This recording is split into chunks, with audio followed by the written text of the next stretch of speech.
Everyone, this is the Grand Traverse County Ways and Means Committee meeting. This committee makes recommendations to the full board, which will meet at the end of the month. Then we'll take action on the recommendations here today. If anybody has a cell phone, if you could take it to silent or vibrate, we would appreciate that. The first item is call to order. We'll open the meeting up. First item is the regular minutes of 12/15 of '09, page 2. Need a motion to approve those? So moved. Moved by Commissioner Hooper, supported by Commissioner Fleece. Any discussion? Hearing none, all in favor? Aye. Opposed? Passes. Moving on to public comment. Any member of the public wish to speak at this time? They just left. Okay. Hearing none, we will close public comment. Moving on to Michigan Employer Retirement System line item, item 3. As you know, we've had some prior discussions regarding our present defined benefit program and the current amortization schedule that we have with the MERS account. And we are very happy today to have Linda Pittman and Rob, is it Noah? Yes. Here from MERS.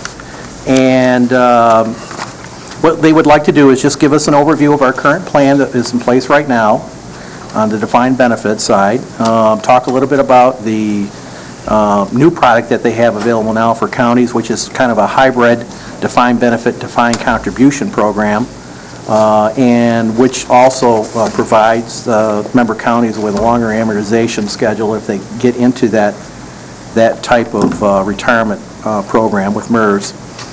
And talk about maybe the next steps, perhaps an actuarial, and how that whole process would work. So the floor is yours. Thank you, Larry. Thank you. All of you have been given a packet, the hybrid packet. If you flip that open, there is a little presentation, retirement plan options. This is what I'll be referring to and kind of going through as I discuss these plans. If you have any questions as I go through, please don't. You might want to move the microphone a little closer when you're speaking. There you go. Just feel free to ask any questions anytime. Again, your current plan, you guys obviously, when you first joined MERS, came in with a defined benefit plan. In 2000, most of your groups converted from a defined benefit plan to a defined contribution plan. And with that, had plan design changes, changes with the amortization schedule as well. And that's some of the issues that it sounds like have come with the forefront. And with that being said, like I said, I'll kind of cover through this. If you want to flip to page 2, the top slide there, defined benefit overview. Again, defined benefit plan, how it works, it's more of an employer-sponsored plan. Basically, the employer will elect a benefit multiplier. Most of your groups are at a B4, a few are at a B3. And what that means is it's 2.5% of their service or 2.25% of their service, depending on which division they have. Again, you guys have roughly, I think about 20-some divisions within the county, and so each one of those divisions has a separate plan design. But you take that benefit multiplier and you'll multiply that by their final average compensation, and that's kind of, in a sense, their average salary based on either 36 months or 60 months, depending on, again, the division can have a separate final average compensation, and you multiply that by their years of service that they actually had at the county. Okay, and that will equal their annual benefit. Okay, and that's promised to them, it's guaranteed. It has nothing to do with the market. Under this particular plan, the employer, if you will, bears all the risk and the reward of that particular plan. Okay, that's what you guys had until 2000. And you still have 2 open groups within the county as well that currently do have DB.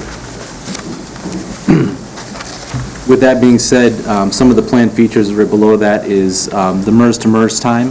If an employee works here for a period of time and then works for another MERS municipality, once they've established 6 months of service credit, they can use that time as eligibility to meet either vesting or a retirement, early retirement factor to start drawing their pension. It's only used as eligibility, though. It's not actually factored into how I went through the formula. It's actually used as eligibility. So for instance, if I worked at the county for 12 years and I worked for another municipality for 10, MERS is going to look at me as 22 years of service, but I'll draw 2 different pensions, one for 12 years and one for 10. Does that make sense? The other portability is the Act 88, which requires 30 months, same type of feature, but instead of 12 months, it's 30 months. MERS has multiple cost of living adjustments available, which the county has adopted in the past. I think some groups do have the E2 benefit, but you have adopted the E benefit in the past as well, which provides a cost of living for all those retirees. Once somebody retires, they have multiple options as far as drawing that form of payment, and that gets into the individual preference as far as that goes. On the top of page 3, the defined benefit financing. The employee contribution rate is typically fixed. So again, you have two groups that have an employee contribution. One pays a 2% employee contribution, and the other one pays 0.67. All the other DB employees paid 0% for their pension. The employer rate is actuarial calculated, and I know that's one of the issues. Right now, you guys have, each division, if you will, has a normal cost, which is the cost that it takes to pay for the benefits that are in place for those employees. And then you have your unfunded cost, and that's the cost of, changing benefits for prior service, opening windows, anything else I should hit on that? I mean, those are kind of the two key points. Those are the big ones. So those are, when you do that, they provide, you're picking up prior service for that to happen. You're not paying it up front. So that's where that unfunded liability comes into play. And open groups are currently at a 28-year amortization. The MERS board has determined to take that down to 20, 1 year at a time. And the goal is to be at 20 by 2017. With that being said, with everything that has happened, they're leaving the 28-year amortization for the next valuation as well, to kind of help smooth, if you will, the impact from the 2008 financial markets. But after that, the goal is to go to 20, 1 year at a time. With groups that have gone to defined contribution in your shoes, the policy is the closed amortization policy, which is also in your packet. You can review at a later time. But what the board has determined by notice from the actuary is to shrink that amortization 2 years at a time down to 5. And the main reason to ensure is to ensure assets are there for those promised benefits to the people who remain in that defined benefit plan. If you didn't shrink that, people potentially there would be no assets to pay those retirees. So by shrinking the amortization, those assets will be there to pay those promised benefits for those people who were promised the defined benefit plan and remained there that didn't convert to the defined contribution program. So, Rob, excuse me for a second. So, in our groups, the two defined benefit groups that are still open, that's not at 16 years the way our other groups are. That's correct. Right. They're still at the higher level because they're open. So what's important, and I think there was a lot of discussion we've had over this, the reason that our actuarial, the number of years is going down is not a result of what level we're funded at. It's only a result of it being a closed group, and there's only a defined number of people left to fund all the retirement expenses for that group and all the retirees from that group. And so that's why they're accelerating it. It's because those groups are closed. Yes, Dennis, that's correct. Yeah, the two groups that are open are currently at the 28-year.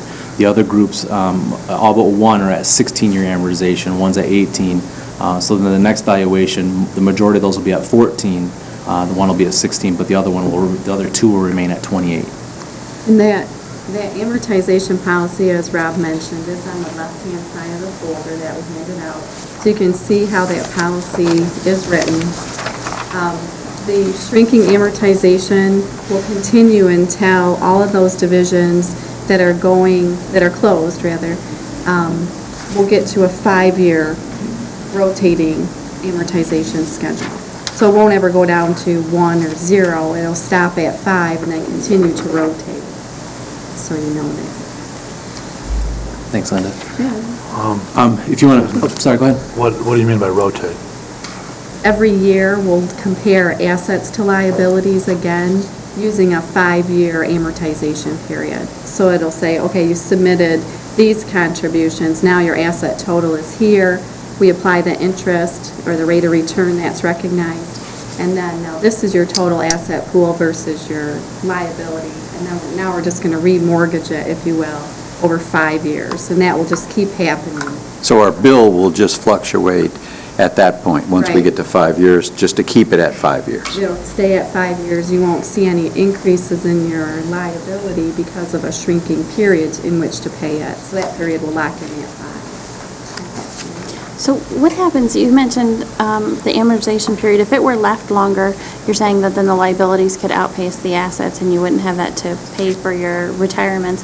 What happens if that situation were to occur, or you just don't let it happen? I mean, or is Right. that just, the county has to pay that out of, The county's obligated, but MERS has made a decision that it's more, it's less risk, both for the municipalities and for the MERS organization and the health of the MERS organization, to shrink that amortization schedule down to make sure that it's being funded. And there's also a recognition by the MERS board at the time of that closed division policy that now not only do you have your costs on the DB side of your MERS plan, but in addition to that, you're paying a fixed percentage to your defined contribution plan that you weren't necessarily paying in a 457 or somewhere else before you chose to close that plan. And remember So that there's our that. situation has been magnified by the fact that at the time that we closed those, we also allowed early outs.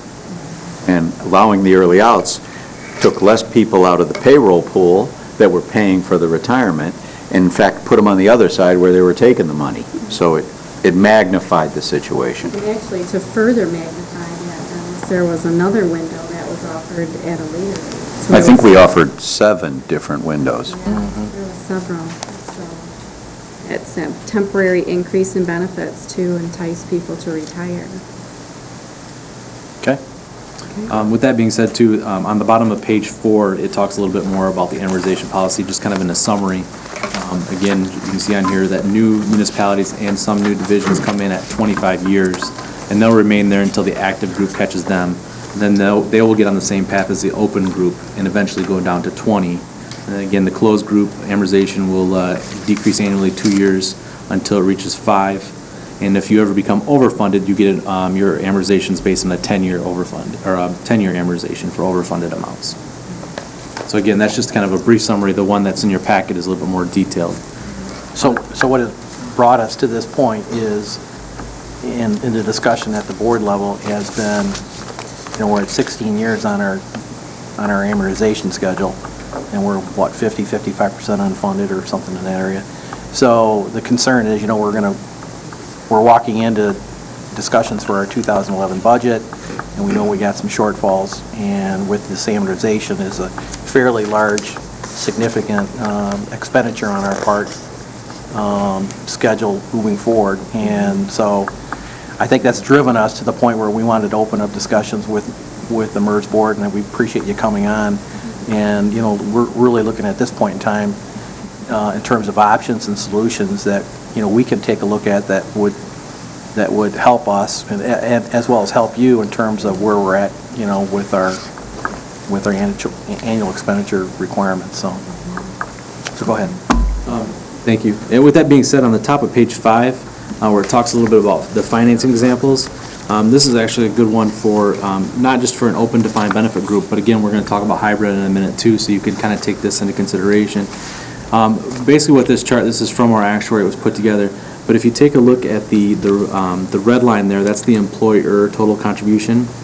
Okay, the blue line is the normal cost, and I mentioned that a little bit before. The normal cost is the actual cost of the benefits that are in place for each division. So again, if you set the structure and you left that structure alone, you can see your normal cost is going to be a steady line. Now again, it will fluctuate a little bit based on actuarial methods and the investment performance, but for the most part, that line will remain somewhat stable. In this particular model, you can see the employer total cost is 25% of pay in 2005. Okay, but you can see that slide comes down. And under normal circumstances with a defined benefit plan, that's what you're going to see. But again, as we've mentioned before, the county's adopted windows and changed their benefits. And every time you do that, you'll have a hiccup in that line, if you will, and you'll kind of bounce back up before you come back down. But again, under normal circumstances, if you have any unfunded liability and did not change the plan and let the plan, have its longevity, you can see how this line will slowly come down to that normal cost. And then again, that's what we're looking for here. With that being said, the line below that is an example of a closed defined benefit, and this is what you're experiencing currently right now. You can see how the total employer cost has that increase for a number of years before it will begin that decrease down to, a much more manageable cost for the defined benefit piece. But keep in mind that this graph here only takes in consideration the DB costs. It's not also the amount that you're putting in the defined contribution for those employees as well. Rob, in the first graph, let me just ask a question. Yeah.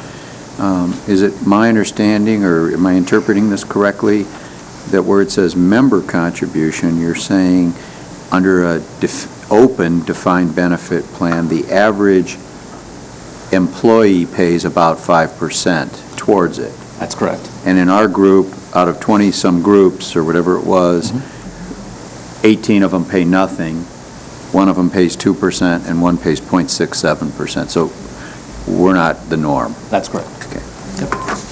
In the most recent annual actuarial value for the entire MERS system, so taking into account approximately 700 different municipalities with over 2,000 divisions, over 2/3 of those groups, the members all made a contribution, and that was where the average of right around 5% came from. So it is becoming increasingly unusual to see a zero member contribution. The other thing to keep in mind on that closed defined benefit chart, this chart is a 20-year chart. So you start to see that in a closed defined benefit plan, the actual cost savings to go to defined contribution is a very long process. And I stated earlier in the conversation that no one's here to point fingers or to say what was done in the past that it was wrong, but rather to help everyone to understand what decisions were made and then how do we go forward to assist the county.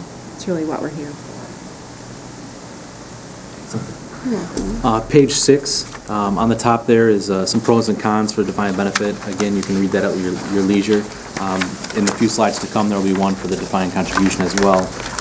But the slide below that is the defined contribution overview. And again, this is where your current employees are going into.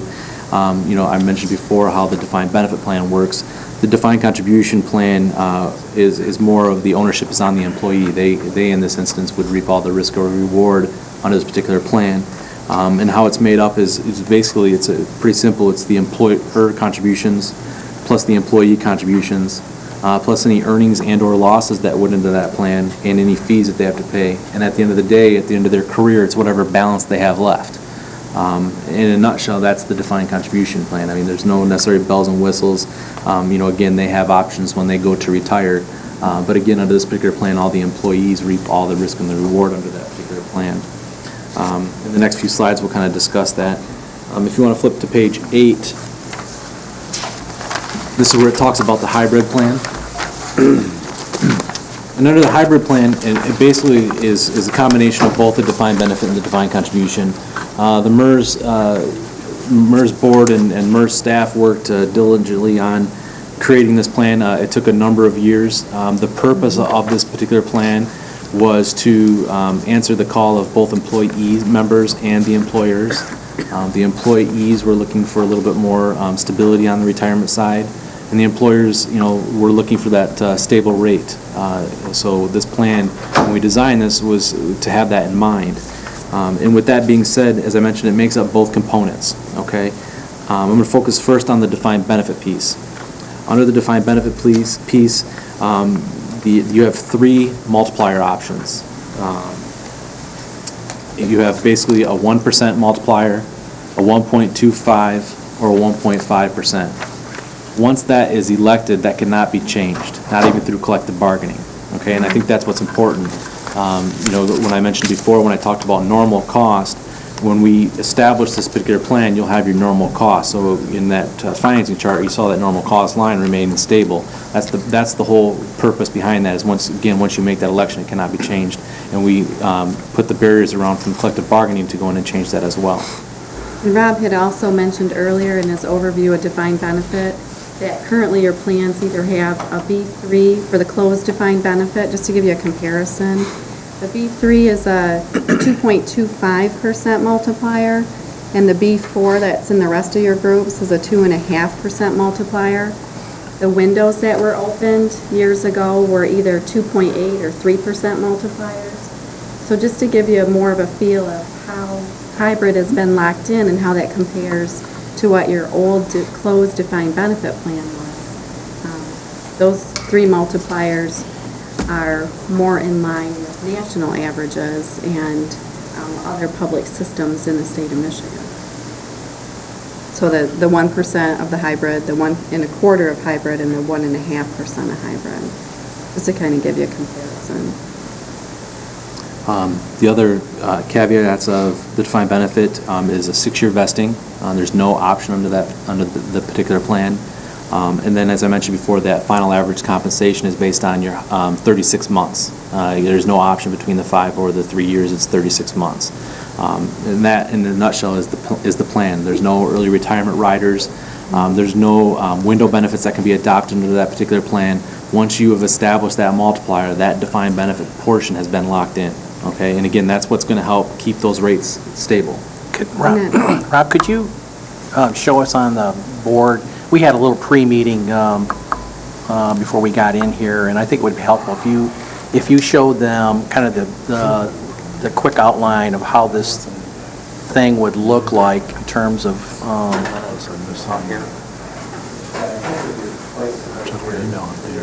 yeah. You know, as Rob indicated, the hybrid on the defined benefit program, it would be a day, we would start it at a particular day and move it forward. And they would have credit for years served, but they wouldn't be able to take their amount from the defined contribution and backload it in the defined benefit hybrid program. It would be beginning at day one. So their full retirement plan, if they're in defined contribution for the whole year, and that's what they have, would just get transferred into that side of it, and then they would start fresh on the defined benefit side. So if you could just kind of show us how that would work on the board. Can you hear me if I talk here too? Yeah. Okay. And before I get that drawing, just to get on the DC side of hybrid as well, the defined contribution component of hybrid is very similar to the defined contribution we currently have. You're going to elect the contribution that's paid into that particular plan. The vesting can be anywhere up from a 5-year cliff up to a 6-year graded. In a sense that, I mean, you're familiar with the defined contribution plan, so it's very similar to what you have now. You have that flexibility. But the example that Larry was talking about is, if I've been an employee here, say, for 8 years, and I'm in the DC plan and I have $50,000 in my account, and we'll say this is as of 12/31/09, okay? As of 1/1/2010, you adopt hybrid. So the hybrid has a DB component and a DC component, okay? But what happened is you have a start-off line. My $50,000 will be moved into this hybrid DC account, okay? So you don't use any of that 50,000 to reflect part of the DB retirement? No.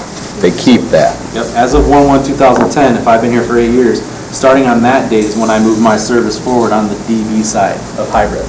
Okay, so if I work for another, say, 15 years under DB, I'm going to have 15 years times my FAC times, say, my 1.25% multiplier. 8 years is left out, but my balance, I have a kickstart balance on my DC side of $50,000. Does that make sense? Mm-hmm. And again, what helps with this is that there's none of that prior service, if you will, or liability that's going to be put on a county.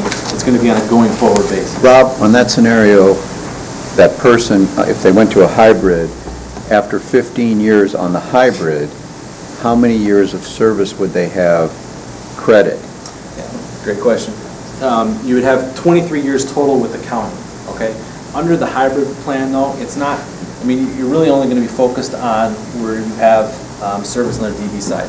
In this particular case, the 8 years isn't going to matter much, but if you have somebody who's, say, 56 years old that converts to this plan and wants to retire age 60 and only works 4 years, again, the vesting is 6 years, that's where the 8 years would really help them, okay? Because they could use this as eligibility, but their retirement will only be based on the 4 years that they had in the DB portion. So the of hybrid. vesting is still 6 years like our other plans? That's correct.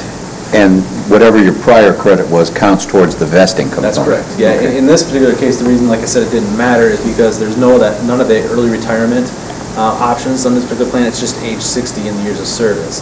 But yes, where a person who may not work an additional 6 years, but works for a couple of years, can use that existing time as eligibility, but their retirement only based on the time that they were actually under, or covered under the hybrid. I think we're pretty safe in saying there won't be any more early retirements. So you don't have to worry about that piece. Well, I think the other component to that example is, that we were talking previously before the meeting, is that under that scenario where you have the hybrid plan, you know, the county's going to have a certain amount of costs for the DB plan moving forward, and right now the county's doing 9% for the defined contribution, and if they contribute 3%. So Dennis and I got into discussion about, in order to pay for the DB plan, we would have to lower whatever the costs were of funding the DC plan. So maybe the county doesn't give 9% if they match 3. There'd have to be a different type of structure in place. Would that be true, Dennis? Well, yeah, and I think Rob will explain how the DC component works. Yeah, under this scenario right now, if you're paying DC, 9% of the DC plan, we wanted to keep that cost, if you will. How we can do that is, a lot of it's going to depend on when we get people in the DB plan and what those costs come back at, okay? And until we run an initial evaluation to figure out the age of the person who comes in and the demographics of that the person, we can't gauge an exact figure. But I'll just, again, just for simplicity, say we get some people in here and the DB costs, say, 6%, okay? And again, under your current plan, that's the baseline 6%, then you offer the match. Now, you can set that up the same way and say, we're going to pay the 6% here on the DC plan. You can have options. So under this particular one, you can offer matches. So again, you have the same, your max that you'll pay is 9%. If they pay in 3%, same scenario. The only caveat with hybrid plan is, however you structure this, there must be at least a 1% contribution either by the employee or the employer. With that being said, you could have the employer put in 0% as the baseline, where the employees put in 1, and then start offering a match. Right. So again, however you wanted to structure the DC side is completely up to you. Right. Does that make sense? And part of the hybrid scenario is that, getting back from the discussion about the cost of funding our retirement program and current amortization schedule that we are currently under at 16 years, is that the MERS board has a policy now that if counties open it up to the hybrid account, they would take the total amortization from 16, for example, from Grand Traverse County, from 16 to 28 years, starting on year 1. And then, at least at this point in time, the disclosure would be that it would never drop below 20 years over the period of the cycle. So, Well, and the reason is because we're making a bigger pool of people that are in defined benefit, so it's not a small Correct. group of people that are trying to pay for everybody that was in that so program. there's two sides to the hybrid, you know, as it was explained to us. One was maybe having more of a mix for the employees in terms of safety and their retirement by splitting it up between the two. We don't want to increase our costs for funding retirement, but the issue was the shrinking amortization that we're now being faced with, especially going into the 2011 budget discussions. You know, if that could dramatically change our annual payment to MERS, you know, that would be one way of justifying looking at this hybrid plan. Rob, Correct. another question. Under the hybrid plan, you mentioned earlier that under the defined benefit plans that are across the state, that many municipalities have employee contributions. Can there be an employee contribution under the hybrid plan? Under the purpose of the hybrid plan was not to have an employee contributions. We didn't want to have Okay. refunds under that particular plan. So the hybrid piece, the DB piece, is all employer funded only. Okay, But they can contribute to the DC side of hybrid. right. On the DB side of hybrid, where it also differs from the standalone DB plan, is that there are no purchases of service credit allowed, because that would eventually result in a refund also. the disability benefits of the DB plan do carry on to the DB side of the hybrid, however, For that portion? for that portion. Same rules apply. Oh, so it would be whatever that retirement portion was? Okay. It would follow the same rules on standalone DB for non-duty or duty disability. That's an interesting aspect, because right now, all our people on DC really have no disability They plan. have their Remember, we vested talked account about it. balance if they choose to Right. retire at that point in time. Getting back to your example, so the $50,000 that's already been earned at the point of, switch over is maintained as an account for that particular employee, and they can continue to contribute to that if they wish. That's correct. It In the would go- guidelines that we set up. That's right. Yeah, under our You guidelines, adopt right. it. Yeah. right. And typically, are we still matching the DC contributions, or are we? Up to us. Yeah, and that comes up to you, and, a lot of that may depend on what that cost comes back on the DB side of hybrid as well. I mean, again, if you're trying to maintain that 9%, even if the 9%'s at a match, you may structure your DC contributions a little bit differently depending on what those DB costs come back at. And currently, there's 13 other divisions that have adopted hybrid at MERS, and their employee contributions range from 0 to 5%, and their employer contributions on the DC side range from 0 to, looks like 6%. Plus, then there's a DB contribution they're making on top of That's that. right. Okay, so a new employee starting out, assuming that a hybrid plan is adopted, is going to be protected by whatever percentage we've picked out under the DB part, and then the DC part becomes optional for that employee, basically? The DB portion is actuarially determined, just like your closed DB plan is, your standalone DB. So the actuary determines that rate. But we've locked in the features to the point where our goal is to maintain that level percentage of pay, so it's more manageable. You can't have any changes on the DB side, so that I mean, what I mean it's is very we pick like predictable. 1 or 1.25 or 1.5. The DC side, On the- yes. On the DB On side. the DB side, you pick that multiplier, Right, we correct? pick the multiplier. And then the actuary determines the cost. Okay, and then on the DC side, that's an employee option? Well, they'll have to choose, depending on what contribution structure you set forth, Right. they'll at least go to the default option. Under that scenario I have right there, it'd be 0 and 1. Right. Okay, but if you offer additional options, they have to choose one. The plans go hand in hand, so they can't opt out of the DC plan and just be in the DB plan, they have to be in both. So we can design the DC part any way we want. The only requirement we have is that between us and the employee, there has to be a 1% contribution. That's correct. Right, to the DC side. Okay. But it could be more. So how does this compare in cost, again, assuming there's no history, how does this compare in cost with a straight DC plan? Well, I think Larry... To us, the Yeah, employer? I think Larry hit the nail on the head when he said that you may not necessarily be saving cost immediately by switching to hybrid plan as far as your 9% cost, but where you're going to see a tremendous relief is your current closed groups that are a 16-year amortization, and we're going to take that 16-year and we're going to take it up to the open policy, which is 28 But years. that's just because you're offering us a better deal to get us to adopt the hybrid plan, right? Well, no, it's because the hybrid plan has a DB component, so it's a like plan to the DB Open. plan. So, as we mentioned in the beginning, when you have a closed group, you have shrinking payroll, shrinking actives to pay those retirees. So we needed to ensure that, shrink the amortization, ensure those assets are going to be there. Well, now we have a DB component that we can link those groups together. In a sense, the payroll will start increasing, the active membership will also start increasing, so we can take that amortization period out. But what I'm saying is you guys are making up all the rules, and we just this is how we can operate under the rules, correct? Right. Well, I mean, if you think about it, though, Commissioner, if right now, and Sally probably has an idea, and just don't take these numbers exact, but maybe we have 150 employees in the DB plan. And what we're doing under this thing, we'll take, if everybody agreed, and you have to negotiate all this, of course, if everything made sense, you might take that number from 150, which is a third of our payroll or less, and take it up to 500.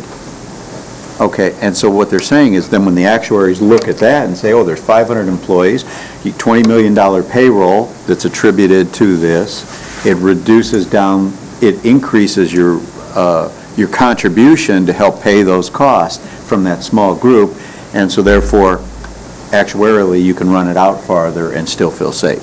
Is that kind of a summary, simple summary? Okay, so that's kind of I think that's kind of what they're saying here. But of course, the other part of that is, there's no way to tell until we do the actuarial. Well, and I think another thing, as far as, maybe saving with the current plan, again, depending on how you want to set up the structure, if the county says that, when we set up this plan, that we're going to fund that DB cost of whatever percent the actuary determines, again, using the 6%, but we're not going to put anything in the DC side, so you're saving 3% there. Again, the employees have to put in at least one, but you could make that's the only option. So you could set up the plan where you're paying 6% to the DB, the employees are paying 1%, and you're saving 3 off the top. I understand that you're, what you're doing. I guess my question is, and again, going back to your chart on page 5, obviously, if we continue as we are, we have a bitter pill to swallow around 2013, 2014, but after that, things start to improve. This is not the county specific. It's not the county specific? No, this is an example that we've had from the Okay. actuary. Well, let me make the same comment, I'll take the years off of it. At some point down the road, we're going to hit a peak, and then it's going to start to decline. So I guess my question is, looking out 10, 15, or 20 years, are we in, 20 years from now, are we in better shape if we stay the course we're on now, assuming we can figure out how to pay off this peak? Or are we going to be in worse shape if we adopt this hybrid plan? Because, obviously what you're offering us is a much better deal over the next several years. But then are we going to just, end up, basically paying Paul down the road? Because part of what, Dennis was talking about, with the early retirement, we're paying, one of the reasons we're in such terrible shape is because they did offer all these early retirements. Some of these people are still working for us, while they draw a pension. And if we didn't have that situation, we might not have quite as bad a situation with our pension thing. So again, I understand it's going to look a lot better a year or 2 years from now, but what about long range? And to answer that question, I would say that you'd probably be pretty close to the same if you went to hybrid or stayed with the defined contribution. And the reason that I say that is, your defined contribution, again, is going to be subject to negotiations. Right now, you're paying, say, 9% for a particular plan, but say 10 years from now, they've negotiated, now they're up to 15%. Okay, the same can be said for the hybrid plan. Your DB costs are going to, again, remain stable. So if they remain 6%, 10 years from now, they'll still be about 6%, but you're going to negotiate on the DC side, and if they want an equivalent of 15%, then you're going to put 9% in the DC side as well. So again, a lot of that just comes down to that. What I'll tell you, again, the purpose of the hybrid DB portion was to keep those stable rates. Okay, again, there is no window benefits to be adopted to have this issue down the road. There's no service purchases, there's no cost of living that can be put into this plan. The plan is basically kind of it's very simple, if you will. And so, if you were to say, how are we going to be if we stay or DC or go to hybrid? Again, a lot of it's going to come down to negotiations, but as far as a percent of payroll, it's probably going to be about the same. I wouldn't probably guess, but I think that that's one of the things that you would find out in the actuarial valuations that we would need to run in order to do this. So you can see what's the effect of opening all of our closed defined benefit groups? What kind of a savings is that? And then what's the long-term cost of having an open DB plan linked to a hybrid plan? And that projection would show you that. I guess my question is, if we were to go to a hybrid, do we have to make some form of a DB plan available to the people that are currently just on defined contributions? What you'd be doing is making a decision at this board level about whether or not you adopt hybrid for all new hires going forward, or all new hires and offer a one-time conversion for all your existing DC and, if you wanted to, DB closed group people. So you make that determination. You can adopt it one of two ways. How would the people that are currently in DB, They wouldn't. they wouldn't? But there are, I Yeah, have they'd stay where seen they're at. some very unusual situations at other counties where you thought, no way will somebody convert to defined contribution, and they do, because they're the only person that has the information that they're not vested, but they just took a job out of state. So they know they're going to get all that Oh. money and go out of state. The other thing that I Yeah. want, oh, go ahead, Dean. Explain briefly the fact that if the current DC employees would be allowed to convert, that there's no pickup of an unfunded liability? Right. And I It should think, start day one. right, that's what Rob was drawing here with that line.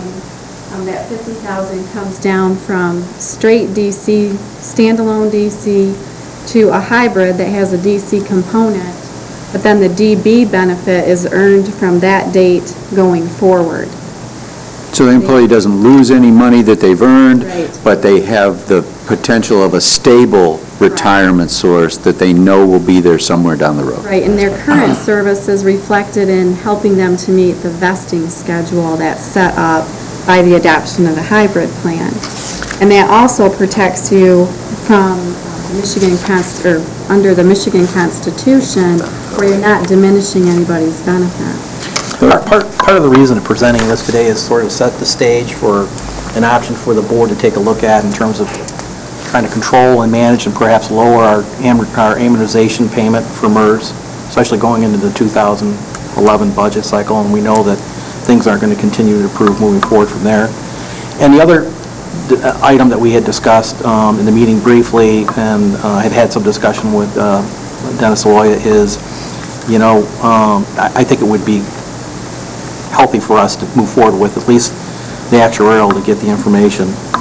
But there were some other options we talked about. One was the potential of, other counties have looked at just going out and bonding their unfunded portion, which would substantially lower, our payment to MERS, because there wouldn't be an unfunded liability, and locking that in over 20 years. So, maybe part of the actuarial is we look at those numbers and we can take a look at, does it make sense to go out and do a, retirement bonding thing for 20 years at today's interest rate? Which one would make sense, or do we want to implement both, or one or the other? At least gives us some options to look at.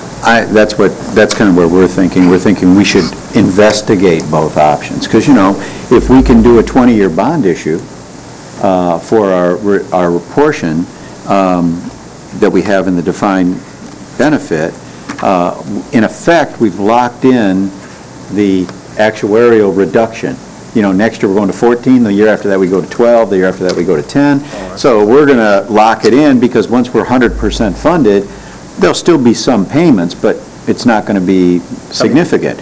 I think it would be prudent for us to do both. I think it would be prudent to do the actuarial on this, so you could see this option, and I think we could get with John Axe and run the numbers on what that bond issue would look like. Now, Oakland did that on their pension. They weren't part of MERS, and it didn't work out very well. But they did it at the time when interest rates were high, and then they dropped through the floor about 3-4 years ago. Not a good situation, but of course, we have the advantage of extremely low interest rates right now, and I think it would be prudent to look at least those two options. Okay.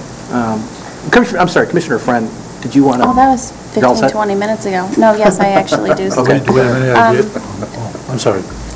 So, in taking a look at that, would you not, before you do the actuarial study, which I didn't have a problem with the actuarial study, but before you undertake the expense of that, should you not look at that option Well, first? I think you want to look at both, Commissioner, and there's several reasons for that. The actuarial study, or doing a bonding, that, we can do that, but, you're not going to have the comparison, so you're not going to know what the impact is, and and keep in mind that this option provides, or it appears to provide, from their experience, a considerable benefit to the employee, okay? And frankly, now we're getting in a negotiation discussion, but, Dean and I sat in a staff meeting this morning, the two of us, and we talked with Jen. We have 6 or 7 contracts expiring at the end of this year. What are we going to be able to offer in terms of wages for the next 3-year period in this economic climate? Okay? If what they tell us is true, that this kind of a program would be very attractive to our employees and at a similar cost, this might be an important component to know about. So my suggestion, prior to this discussion that we had several months ago, we used to do actuarials every year or every other year. We would make decisions to look at different programs.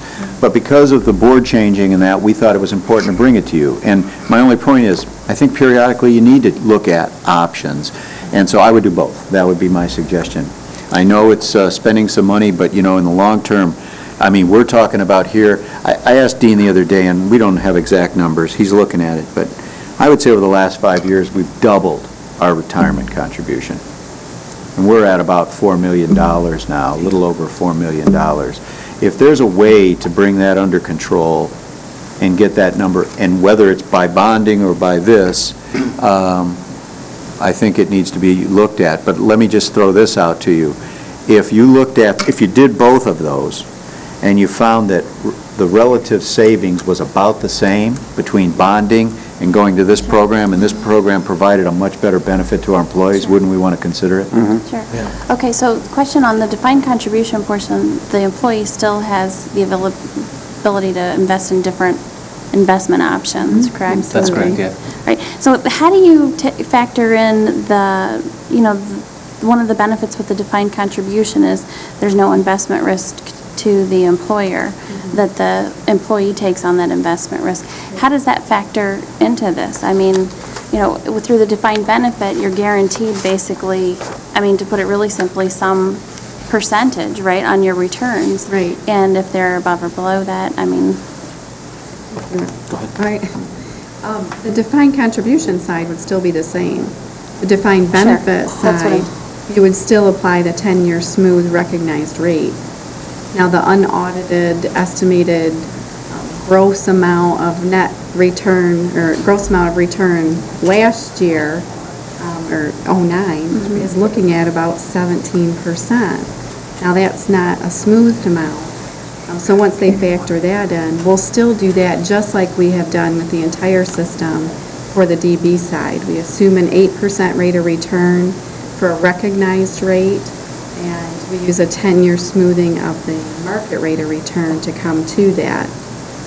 So I'm not sure what that would be yet for 2009, but that investment risk would still be present on the DB side of the hybrid.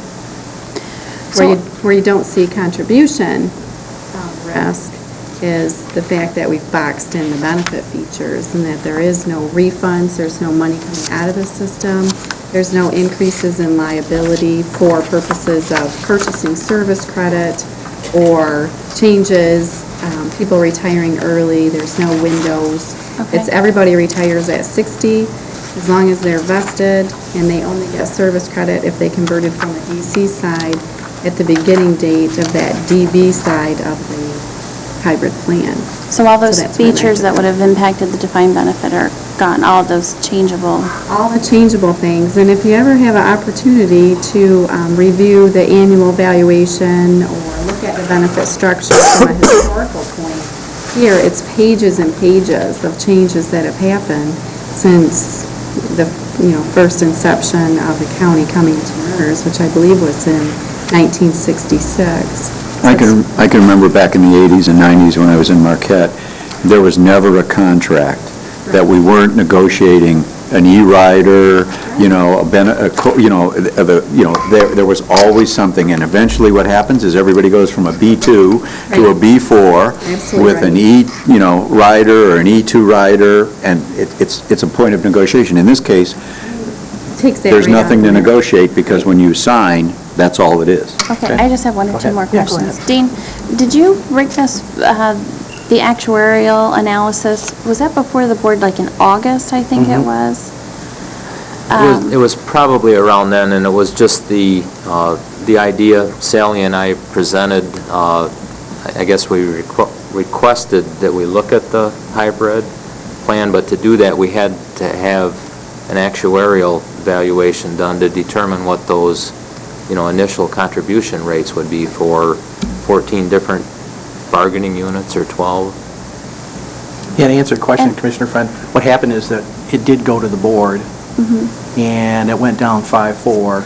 And no, it wasn't 5-4 because I was not here. Well, It didn't pass. It didn't pass, and it was didn't pass. close. And So, I would like, we I would would have like to- to see it brought back. We would have to do a motion to reconsider. I don't, no, we wouldn't. I don't think so. Bob, would we have to do a motion to reconsider if the board said no to it, several months I ago? don't believe a motion to reconsider is in order I would because think it's so. past the second meeting Right. after. the decision. Right, I mean, It's been there hasn't been a lot of time since But- time lapse, but... What I'd like to see happen is, I'd like to see, if we have the availability to do for the board meeting next week, is to see the costs and the proposal for the actuarial plan so that we could potentially take action on that next week. Well, the cost back when Dean asked was $1,600, which he No. had to... No, 16,000. 16,000. More like 16,000. Or 16,000, and he had the funds available. Right, but we're in a different fiscal year, and I'm assuming that anything we do tonight anyway would come back before Come to the the board board, next yes, week, yeah. so.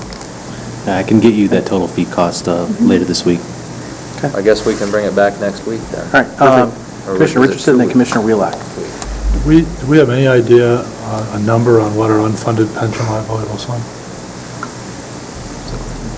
We're currently, based on the 2008 actuarial valuation, the last valuation was dated December 31st, 2008.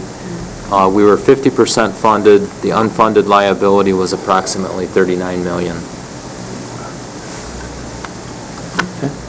Commissioner Wheelock?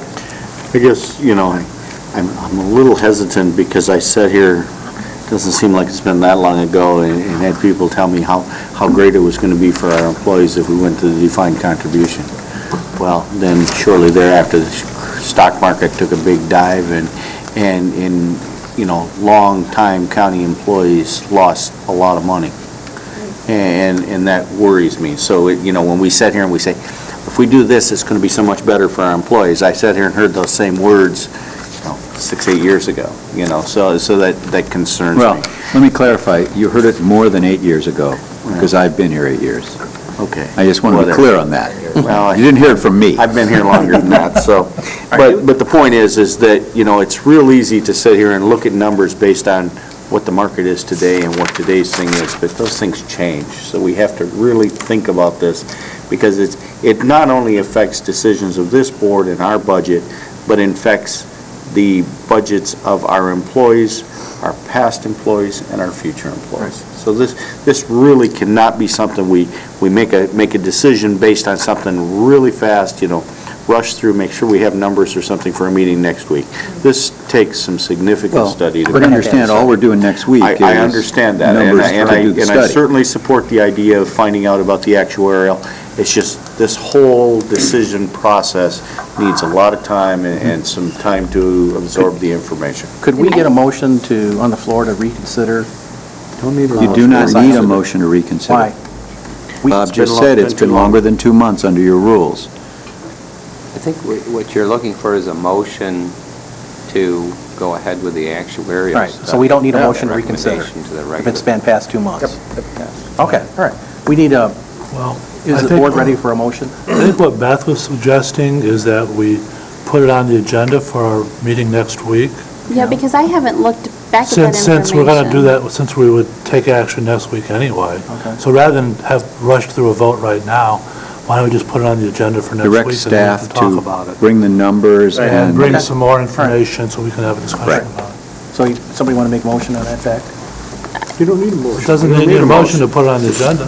Just You don't ask want to staff to direct, put you it don't on want to make a next- motion to direct staff? I think Beth already said put it on the agenda. We will do that, and we will also have a discussion with John Axe about how we'll go about an analysis of the possible bonding option. Yep. When That fine? we can- Yeah, I Okay. just wanted to mention from Commissioner Wheelock's comments that I agree and understand what you're talking about as far as you don't want to rush through this decision, and I think that's why the actuarial analysis is important. And, shoot, there was one other thing I wanted to mention that you were talking about. Gosh darn it, it slipped my mind.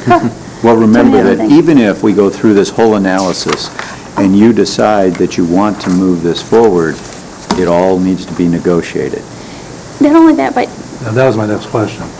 It's still subject to union contract, Absolutely. right? The study that we're talking about, you asked whether the graph, was specific. I guess you were looking at assuming it was specific to Grand Traverse County, and she mentioned that it was not. And I'm thinking that that type of information we'll get from the analysis, Yes, correct? That's correct. It'll be specific, yes. So we have a consensus to move forward We're prepared with for next the week. information on the actuarial as well as the bonding option. Is that correct? We're going to talk about it next week. yeah. Okay. You're going to bring a report back to the board. We'll bring a report All back, right. yes. All right, good. Thank you for Well, coming thanks up. for coming. Thank you. We appreciate it. And I would just like to information. say too, and to Commissioner Wheelock, the position that you're in, taking a long-term view, is exactly the same position that MERS has always taken. All pension is a long-term view no matter what. So I applaud you for making that statement and recognizing that long-term view. All right. Thanks for coming. Appreciate it. Thank you. All right, moving on to equalization. Lori, you want to come up?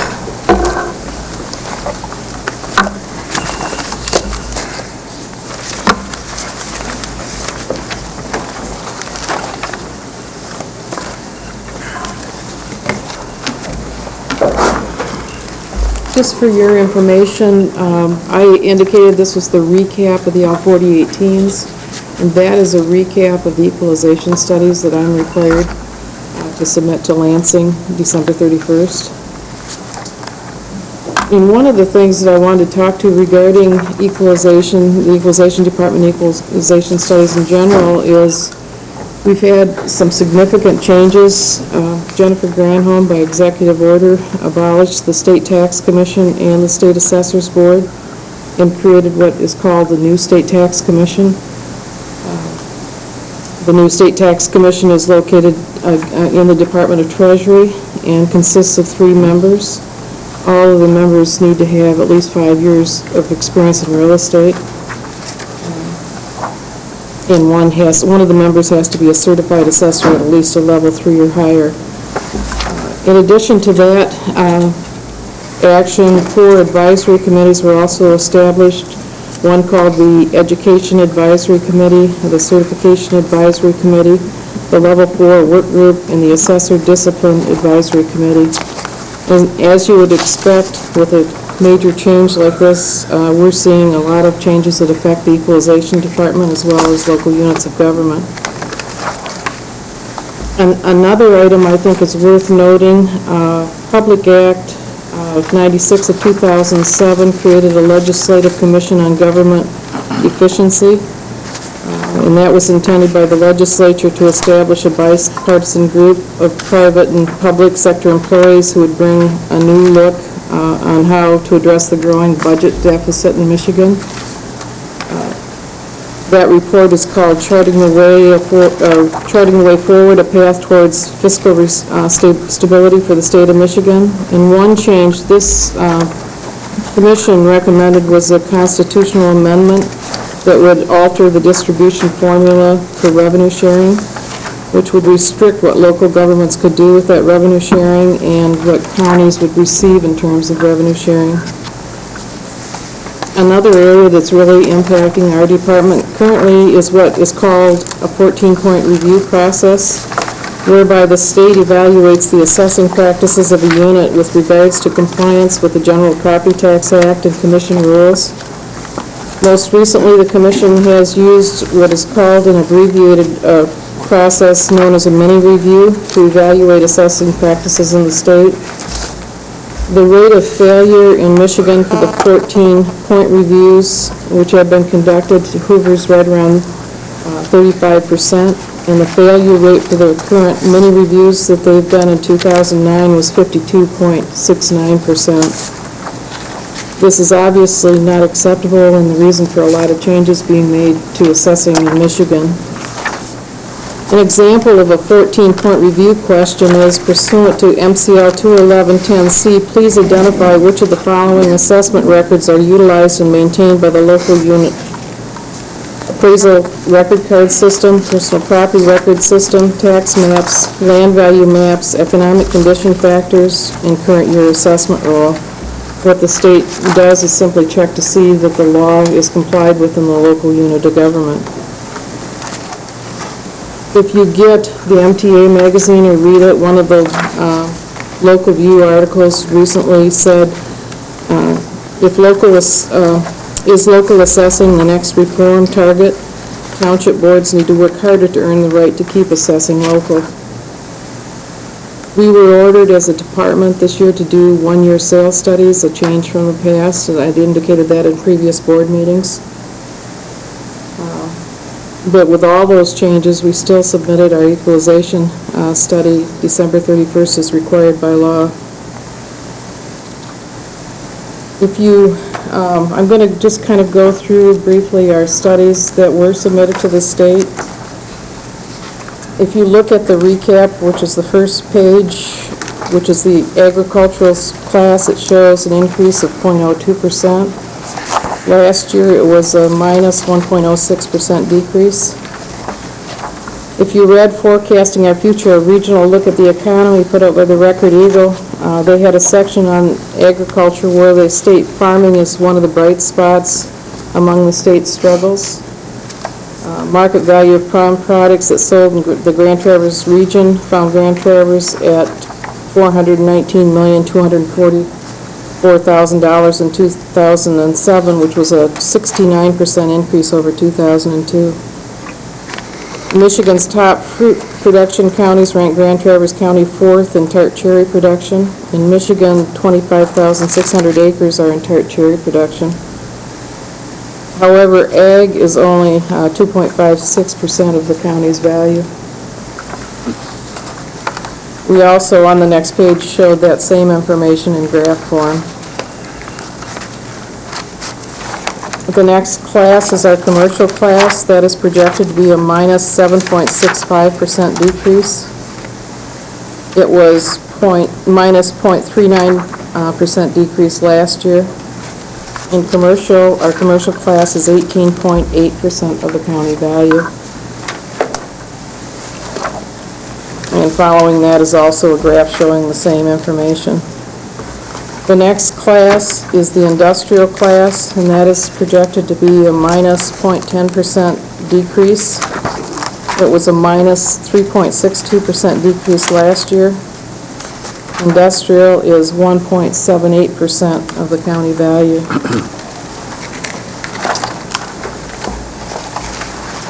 The next class is the residential class, and it's... I'm sorry, I had a question. Sure.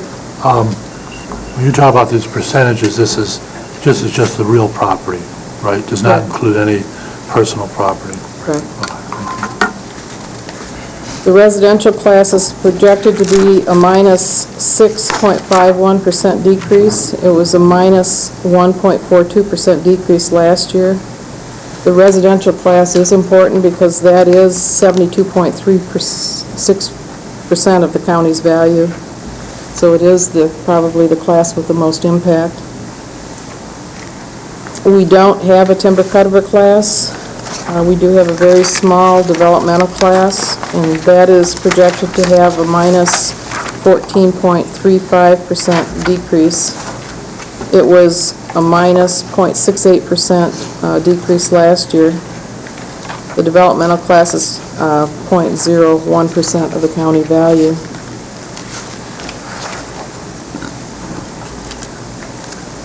The next page is the personal property. We've not done a personal property study. We don't have the staff or the resources without some sort of a grant. Personal property represents 4.5% of the county value. I want to point out that we had discussions several years ago about bringing in a firm to do a personal property study. The county board heard, testimony on that. I think it was an arrangement, it's been a while, but where they come in and they do the work, and then they share in whatever they find with the county. The county board said no, they weren't going to do that kind of personal property study, so just so you're aware. Actually, I applied to the state for a grant and received it, but I wasn't allowed to use that That's right, grant. we turned down the grant. Why was that?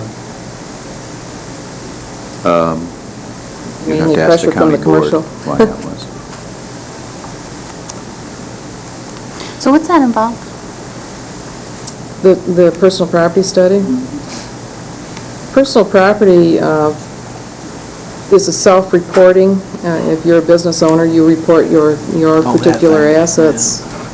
And what this study would do is we would take those same forms that you've reported, we'd go into your business and look at what you're reporting, and then go into the business and actually audit what you have in the business, audit the books to make sure that what you're reporting is actually what you have. I think the answer to that was there was a philosophical feeling on the part of the board that it was inappropriate to be going in and testing that with businesses and those that would have personal property. The other thing is, it was, excuse me, Commissioner, it was a time when things were very good. When was that? Probably 2005, I'm guessing, that's a guess. 06, But, I mean, things were going great, so. Dick, go ahead. One of the things, if a business owner fails to count a halfway decent count on his personal property, that means when it comes to his federal income tax, he'd better not be not claiming personal property for his property tax and claiming it for depreciation over here, because sooner or later he'll get caught doing it. So it's a little bit self-policing, because you can get nailed by robbing Peter to pay Paul. Commissioner Wheelock. The other thing about personal property tax, we need to remember that probably the vast majority of our personal property tax is collected on utilities, which any additional fees for those would be passed on to the consumers and therefore the rest of the taxpayers in this community. It's not what portion I as a small businessman pays. That's pretty insignificant. But when you figure out what Consumers Power claims, or Cherryland Electric, or Michigan Consolidated, or DTE Energies, those are significant numbers. And any additional fees that you would assess on those people would just be passed forward to your constituents. Looks to me like you only have to audit Garfield and Traverse City to get the lion's share. Obviously, that's where your majority of your commercial and industrial would be. Right. Okay, go The ahead. next section is the total real, and that would be just the real decrease of those various properties is a minus 6.44%, and last year it was a minus 1.24% decrease. And of course, the next page, we've just done the total, including the personal property at total, we have a minus 6.16% decrease, and last year it was a minus 1.19% decrease.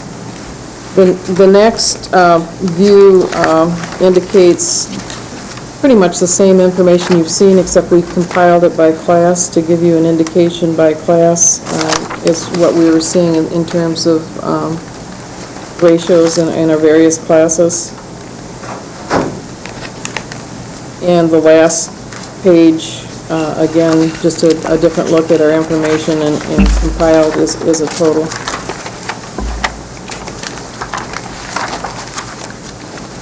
Laura, you need us to approve this? No, the reason I like to present this to board, to give you some idea of what you're going to be facing in April when we have equalization, just gives you an idea of what's happening in Grand Traverse County. I did call adjoining counties, especially adjoining counties along the lake, and Leelanau County obviously is very similar to Grand Traverse County. Emmett County was very similar. Charlevoix County, however, had a much larger decrease, and they're attributing that to their condominium units, and they feel they had a closer tie to the auto industry. But as you go down the shoreline, very similar ratios that you're seeing. So we aren't an exception of what we're seeing, at least up in this area. Okay. So information only. So this is just for information. And then you have something on the Michigan Tax Tribunal? I met with Dennis and probably Dean and Bill at one point in time and raised my concerns regarding the Michigan Tax Tribunal appeals in Grand Traverse County, and Dennis suggested that I bring my concerns to the board so that you're aware of them. Michigan Tax Tribunal decisions impact budgets, and there are changes here, again, that I think you as a board need to be aware of. as state and our local revenue sources go, the property tax has always been what we call our steady tax. It's dependable. Income and sales taxes are more temperamental. That depends on the economy, whether they're going up or down. The property tax is the primary source of revenue for local units of government. With Proposal A, what we had was a shift away from the property tax to income and sales taxes, and with that shift, we also have instability. Voters may rant about the property tax. It ranks first on the list of most hated levies, but every economist who ever studies public finance has admired its strength. It's stable, it's efficient, and it's equitable. Equitable as far as what? Equitable as far as if you have a certain home worth a certain value, you're going to pay the same. I mean, that's the reason we have equalization as somebody else with the same home, same value. But it may not be an equitable tax across the board for the citizens, residents. I obviously work in this field. I believe it is, as opposed to some of the other taxes, and it's certainly stable. But that's the reason I'm going to bring this slide up. I may think it's equitable, and I know it's stable, and like I say, you go out to look at any economist that's ever studied how we fund government, and the property tax is the one they praise for being the most stable and reliable. But even saying that, though, the problem is when the economy is tough, as it is right now, no one wants to hear about the stability of the property tax. It's a tough sell to homeowners who may have their salaries frozen, who have lost their jobs, or have seen a huge chunk of their 401k savings melt away. The property tax didn't create the situation that we're in today in the United States or Michigan or Grand Traverse County, but it's something that will bear the brunt of people's reaction to what they're living with today, I believe. And the result of that is we've had a leap in the number of property tax appeals, not only in Grand Traverse County, but you'll see that across the United States. I have another question. Sure. On your chart, percent changes from a previous year, commercial. In Blair, for example, it shows a 1.23% down or negative.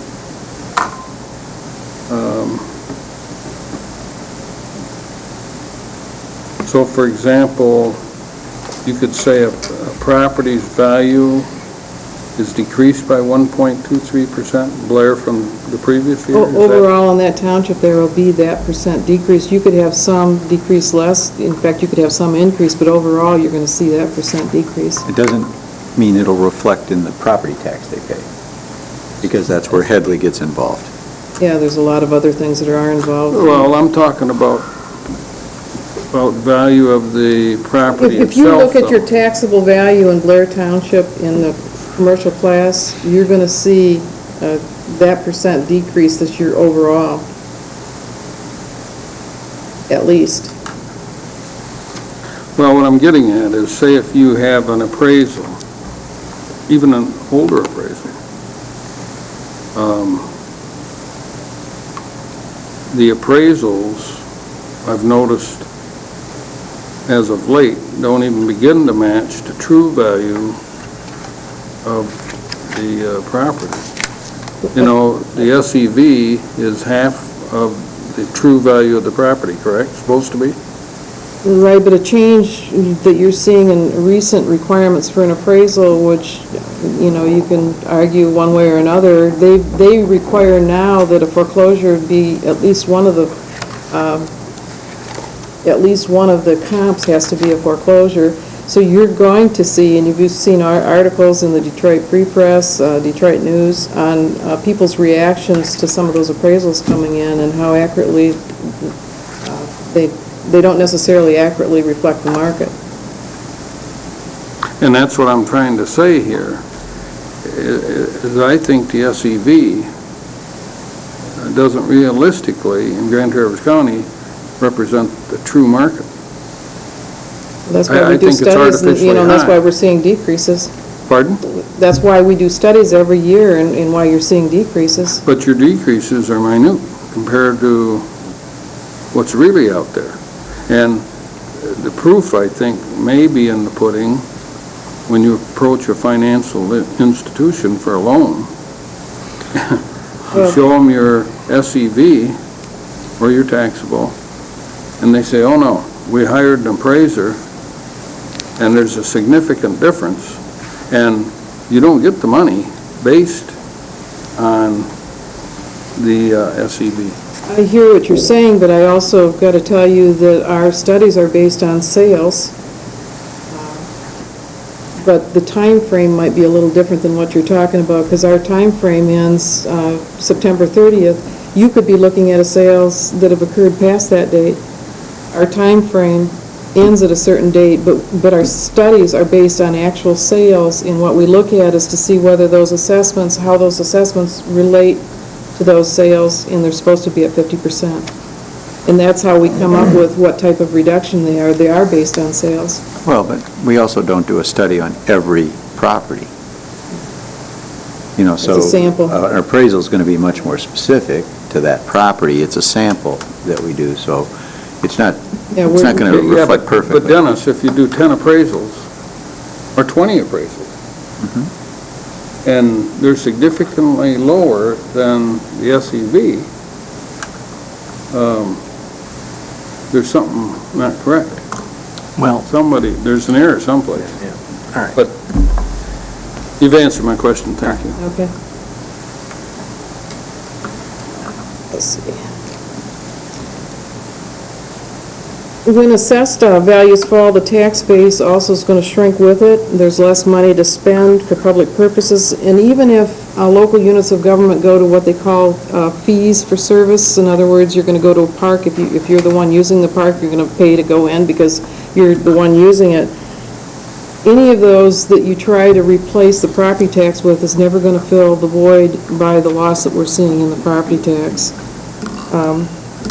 And the other thing is, when we're looking at budgets, budgets take into account what's the revenue that we're expecting. For instance, if I do a study in Grand Traverse County, and you look and plan a budget for next year based on that projected budget, has been fairly stable because our property tax is fairly stable. What I want to talk to you about today, though, is what happens when you throw into the mix Michigan Tax Tribunal appeals, and we have shortfalls. Those are difficult to account for. Because of the large number of Michigan tax tribunals, there are changes here as well. And one of them is the Michigan Tax Tribunal rule changed whereby commercial, industrial, or development real property are no longer required to protest to the March Board of Review. If you remember last year in the Record Eagle, it was reported that our March Board's review were light.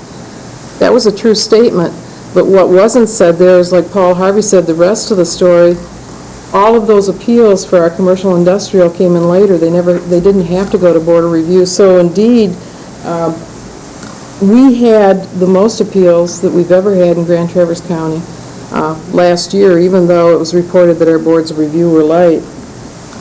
There's a very large backlog of cases that the tribunal, so much so that the tribunal sent out a memo to all local units of government. Please try to have some sort of communication and resolution of these cases because we have such a huge backlog. Now, local units don't even know about the appeals until they receive them later. There's no forewarning of this ever happening because they don't have to go to the local units anymore. Commercial and industrial appeals require an attorney, and this is not inexpensive. I'd like to see, and the reason I came to the board today is I'd like to see this legislation change back and require it having to at least protest to the Board of Review. And the reason that I say this is there's no chance for communication if they don't even have to go to the local unit to communicate prior to going to the Michigan Tax Tribunal. A survey of boards of review will no longer tell you anything about the numbers because the local unit won't know the true status of appeals until May 31st, which is the deadline for commercial industrial appeals to the Michigan Tax Tribunal. And again, as I said, there's no chance for communication because that's a direct route bypassing the local unit of government. Some possible solutions is perhaps proactive communication. I'd like to see local units use their websites and offer a clear explanation of, our property values going up or down, perhaps even to the point where in Grand Traverse County, they can actually go in to look at their neighbors to see what kind of value is there, just to have a feeling or a sense, is it fair, and have a fair system. I also believe that something has to change where we have financial assistance from other taxing authorities in defending these Michigan Tax Tribunal appeals, and I'll show you why in a minute. I'm working currently on a manual kind of explaining the process and what to do to assist local units to make sure that we're hopefully defending them to the best of our ability. You're doing what? Working on kind of a manual of how to, with some suggestions hopefully that might help. But what was your last sentence? So that local units will have that, just to help them hopefully put up a little better defense on some of these. To the best of their ability. Okay. Right. The Michigan Tax Tribunal receives approximately 2,000 new appeals in the Title Tribunal Division and approximately 6,000 new appeals in the Small Claims Division every year. They can only hear about 10,550 cases a year, and in those 10,550 cases they hear in a year, they represent roughly $1.5 billion in disputed tax dollars. The backlog of cases at the tribunal now is over 30,000. I've heard anywhere between 30 and 40,000 cases. Jennifer Granholm signed into law a series of bills. The purpose was to improve the efficiency, accessibility, and effectiveness of the Michigan Tax Tribunal, and it also established a mediation process.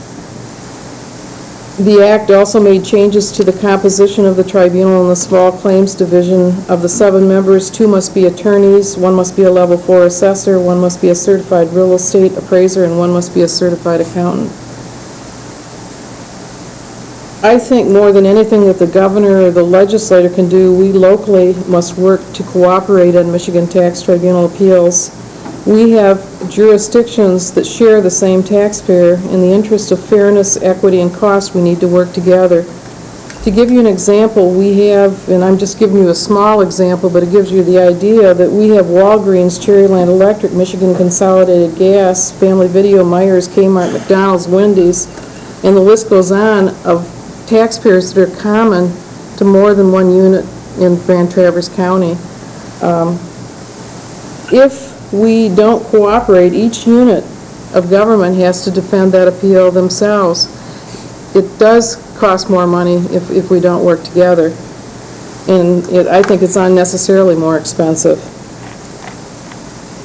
Our Cherryland Electric case started in 1999 and is still not settled with the Michigan Tax Tribunal. We did work on this case to consolidate somewhat. We have 1 attorney. We have 3 counties, Grand Traverse County, Leelanau County, Manistee County, and we have 23 units of government. I went to Lansing and went and dug through old records and worked with an expert witness that we had at the time, made copies, brought them back for the attorney, and Roy in our office worked with the attorney on math because our department ended up working through the bills from the attorney so that all these 23 units of government were prorated. So we did a lot of the legwork for the attorney trying to bring the costs down, but it makes a lot more sense to fight these appeals this way than everybody hiring 23 different attorneys and working on the case. During the course of this case, I received a letter about a new property tax appeal funding program for public utility companies. I did submit a request for Cherryland Electric on feeling that because this was 23 units and that was only some of Cherryland Electric, obviously it's a bigger case than that, but those were the 23 units that went together. But like many things in Michigan, I received a letter back from Executive Order 2009-22, which eliminated the funding for that particular program, so we weren't successful.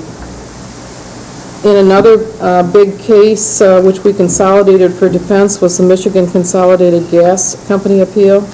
This case was unusual in that equalization directors were ordered to coordinate all discovery requests on behalf of the local units of government.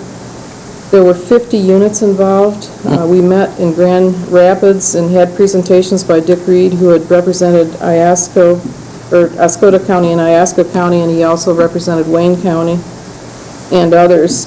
Grand Traverse County consolidated their cases, and we were represented by one attorney, that was Carrie Zietz, who was Traverse City's attorney. It was unusual in that this case was unusual in that all units of Grand Traverse County that had Michigan Consolidated Gas, they only selected 3 to pull out of the hat for whatever reason. And so 3 were heard initially. They obviously became the test case. I also worked recently on the family video appeal, and while working on that, I noticed that family video was also under appeal in several units in Grand Traverse County. 2 of these units had already stipulated, but it just points out that there is a lot of room for cooperation on these Michigan tax tribunal appeals. Any taxing authority is concerned with what happens at the Michigan Tax Tribunal as it directly affects budgets. Recently, I've been asked, is there a better way to make taxing authorities aware of pending decisions, especially large ones? And I've been studying the situation, but it's really difficult. We receive a copy of the petition to the Michigan Tax Tribunal, and in it states the amount in contention. But the amount in contention doesn't necessarily mean that's where it's going to end up ultimately being decided.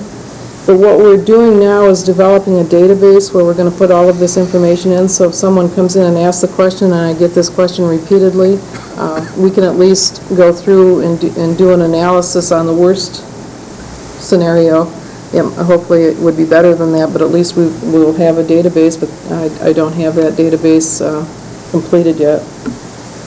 But to give you an idea of how that would work, we received a petition for Sleep Grand Traverse LLC. It gave the 2009 taxable value, the 2009 requested taxable value. So the taxable value in dispute was $629,300. For Grand Traverse County alone, one of the taxing authorities, the refund would be $3,096.48 based on that on that value if they would happen to get it. One of them that's worrying me right at the moment is Great Wolf Lodge is under appeal. Great Wolf Lodge is one of our top 10 taxpayers, and one that the bonding agencies look at in Grand Traverse County when they're looking to bond anything. The amount in contention is $9,764,500. That would equate to $49,661.08 for Grand Traverse County again alone, if they received what they had asked for. That's currently under appeal. That's currently under appeal. So they wanted their taxes to go, their value to go from 19 million to 10 million. But Lori, the sleep-in, that was an Acme, correct? Correct. And they're the ones who have to defend it, but yet their revenue was much less from That's that. what I wanted to point out too, because that's a huge problem. If you look at our top 10 taxpayer list, on the top 10, you have 3 of the top 10 currently under tax appeal. The refund for Lowe's Home Center, the county share only again, I'm only pointing out the county share so you can imagine it's a lot bigger than that. $25,644.54 plus interest.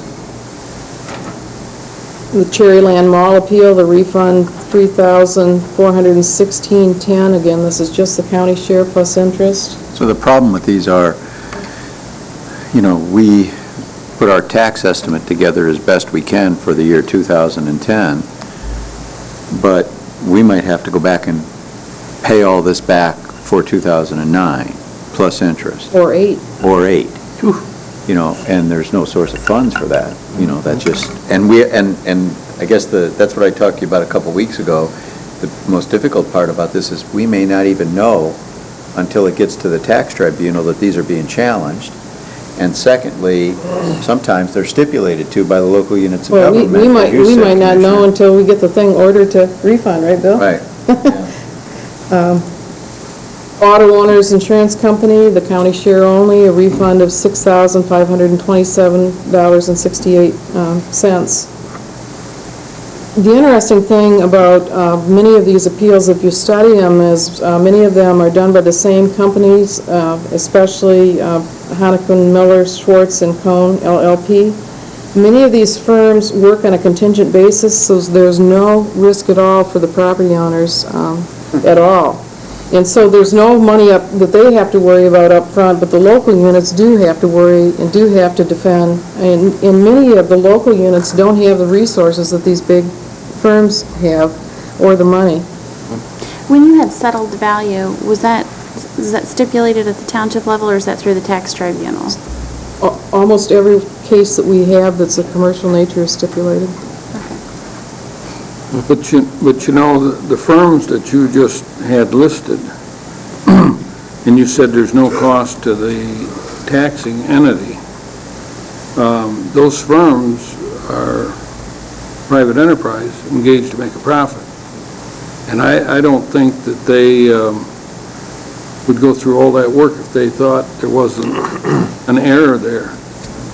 And doesn't it surprise you that you're having so many people or taxpayers go to the tax tribunals? That I would wonder about that. How does it relate today versus 10 years ago?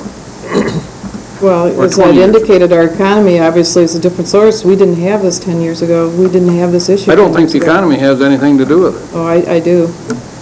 Well, I do. but Commissioner, if I was a business owner and I was paying and the government told me that the value on my business was $15 million, and someone came along and I believed it, and someone came along and told you, but listen, I'll go try to get this cut down to 10, and there's no risk to you. Why wouldn't you do it, even if you I believe know, it but was right? they have to have, They actually solicit. they have to have evidence, though, to be successful at the tax tribunal. And that's exactly what my comments were earlier. I believe, truly You believe, have to have evidence if it's ever heard by the Michigan Tax Tribunal.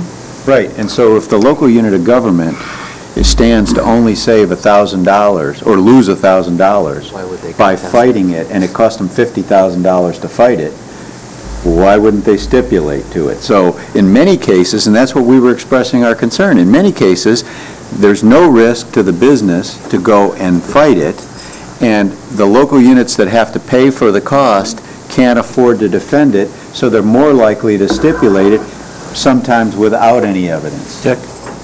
The other thing is that the biggest beneficiaries of this is the school systems, and they won't help you fight it. Schools Well, but don't- are the they school don't- nobody systems the gets into it. beneficiary? The only tax that is paid locally, the only tax they see directly is the debt tax, correct? The rest goes to the state. It's the state, yeah, and I've got a slide that'll kind of show that. I don't know what happened here. I've lost part of my, I don't know, homesteads. But it doesn't matter. The truth of the matter is the township doesn't get helped, Exactly, anybody, to fight this. right. And the other thing, the funny thing is that all these Cherry Land and all the utilities, they submit their own values. Then they turn around and appeal them.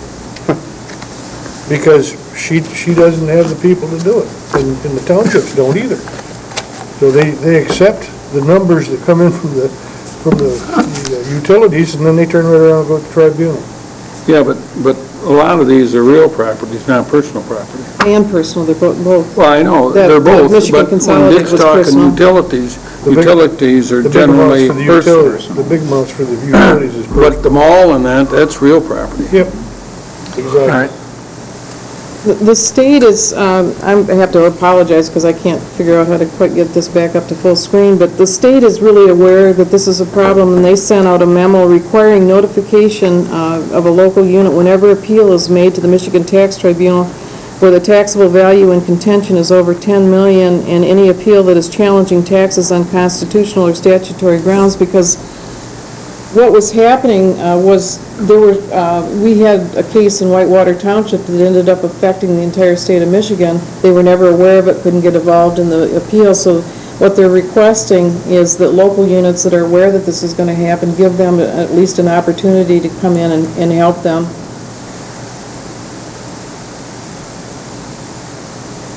It'll stop them. It's okay. We understand what you want. It was such good information, we can Chris, I glean can't some more read that off of it. fast. They're stuck, Let it go. and that's hard to read. We can't read it from here anyway, so.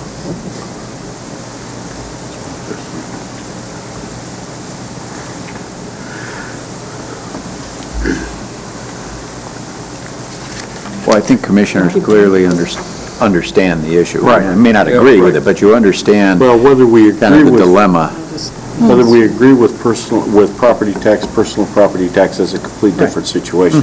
I think we can all obviously see where the townships cannot defend in the Michigan Tax Tribunal these large companies that are appealing, and they're being allowed to appeal directly to the tax tribunal without ever having to come to the Township Board of Reviews in the first place. Yeah, well, and that's I the guess tough part. our concern is, quite honestly, if these law firms are out there soliciting this kind of work, and they've had success in Grand Traverse County and can point to the fact that X Township or Y Township will stipulate,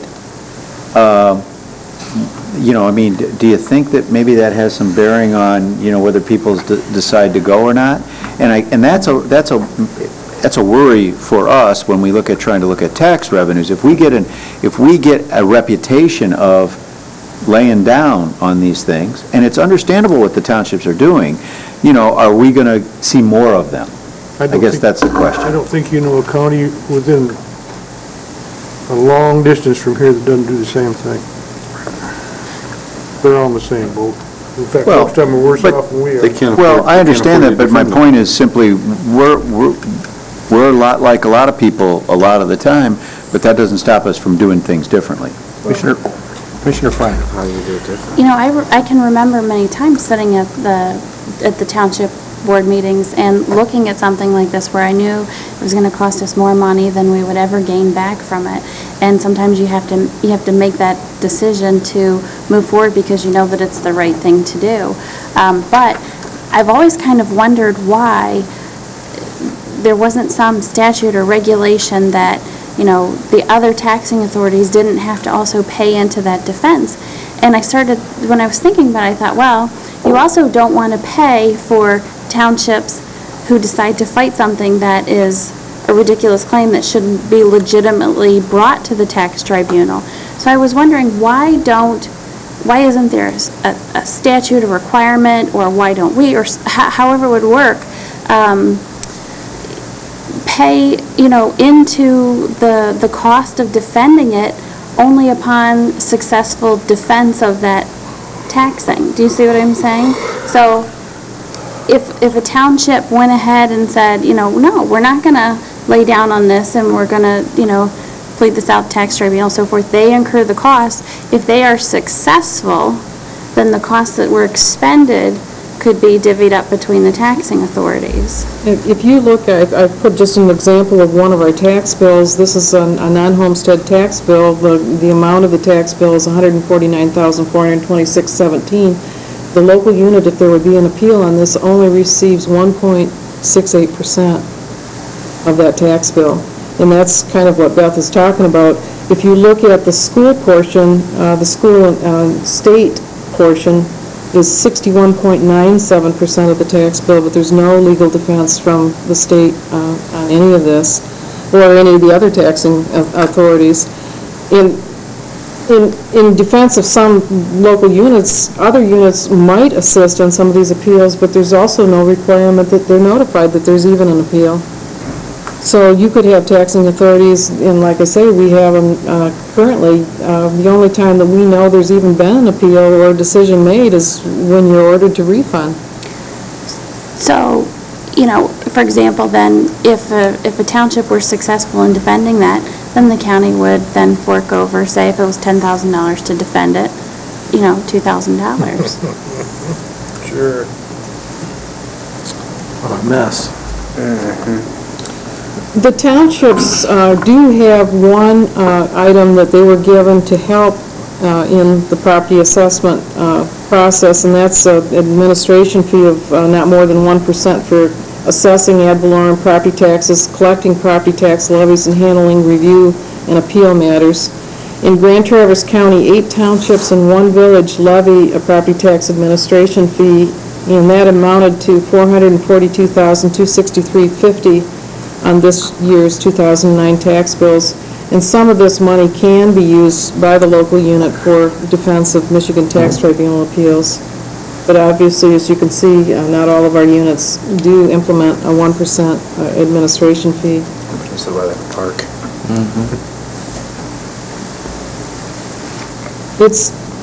The point of all this, though, is it's difficult to forecast budgets in the best of times, but when you throw in unexpected reductions from Michigan tax tribunals, it's even more difficult, and it's a problem not just for Grand Traverse County, but for all taxing authorities in Grand Traverse County. I think that the county needs to take a more proactive approach to Michigan tax tribunal appeals. I do think that there should be a legislative change requiring appearance at board review. I think the local unit should have a chance to talk to the taxpayers prior to going to the Michigan Tax Tribunal, that's already had a huge backlog. I don't know what it would take to get that changed, but I'd certainly like to see it. Maybe even more far-reaching is something like Beth is suggesting, a legislative change on how appeals are controlled and funded with other taxing authorities more involved in the process. And that basically is my talk on the Michigan Tax Tribunal, because I haven't compiled all of them, but it's going to be significant for Grand Traverse County by the time we're all said and done. All right. So Dennis, I guess at this point, it's information? It is. point? You authorized me to go have a meeting with the Garfield Township, just to kind of get a feel for where the townships are at on this, or in particular Garfield, and I will be doing that soon. Also, I think it might be appropriate to have a discussion with the Township Association at some point in time, but I guess I'm going to need to get more feedback from the board about how you feel about this issue, and then we'll take some direction from there. I want to get some more information together before I do that, though. All right. One other last thing I do, you're done now, aren't you? One last thing I wanted to do before Lori leaves is I wanted to, first of all, congratulate her.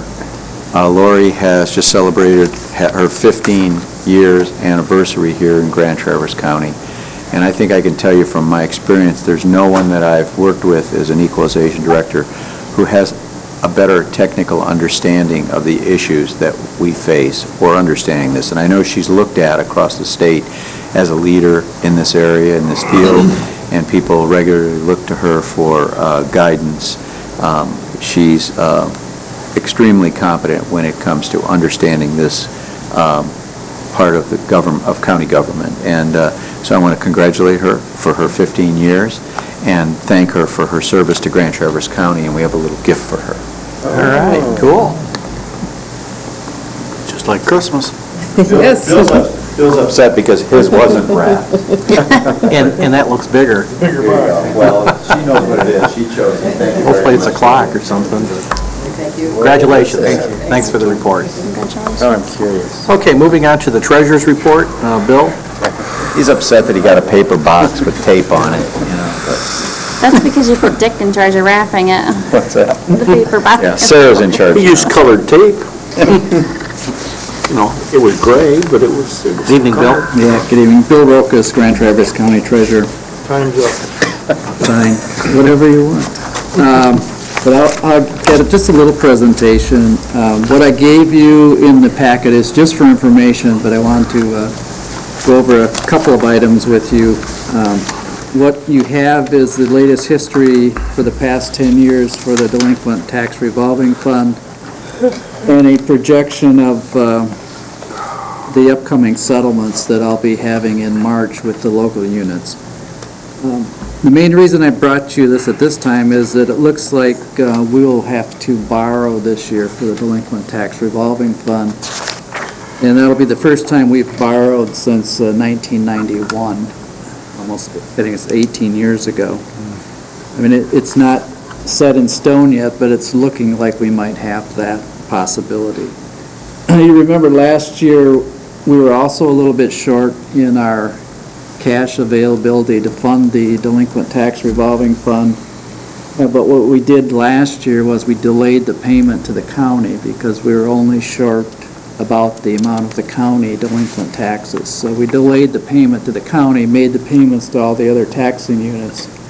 And in doing that, we did not have to go out and borrow in the marketplace. So the report shows, as you can see, that there's a couple items I wanted to point out. The first thing is you'll notice that the cash balances are showing a significant decline. Excuse me, Bill, you're on page 18, correct? Yeah, whatever page. Yeah, it has to be 18. Page 18. Page 18, okay. And it shows the cash balances, these cash balances are at the end of the fiscal year, December 31st.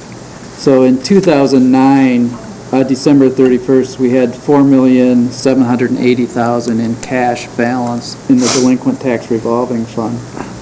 And you can see the year before, we had $6,500,000 at that point. The year before, we had $7 million. So we're seeing a trend downward in the cash balances at December 31st. And the main reason why that is happening is because we were also seeing an increase in the delinquent taxes. So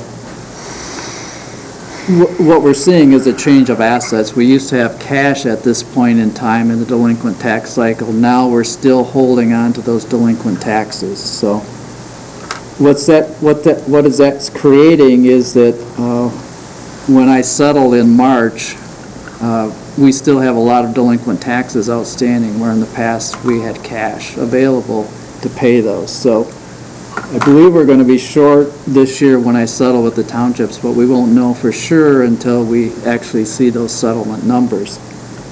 But what I'm trying to avoid is that we wouldn't do something before then. So what I'd like to do is next month bring you the resolutions that would be necessary to borrow if we need to, so that when it comes, we can still pay the taxing units at the same time that I've paid them over the last 18 years when they're expecting their funds. So are you going to need like $2 or $3 million? Is that what you're looking at? what I'm estimating is that we would need somewhere between $2 and $6 million. Wow. And a lot of that is dependent on one taxpayer. We have Lock and Heath. Lock and Heath Development. If they're delinquent in March this year for their 2009 taxes, they'll have I believe a little over $2 million in outstanding taxes that'll be outstanding to the county at that time. It's not just our county portion, that's their whole tax bill portion. But they're delinquent in 2007, 2008, and 2009. And they have until March 31st to pay that 2007 tax to keep that property out of foreclosure.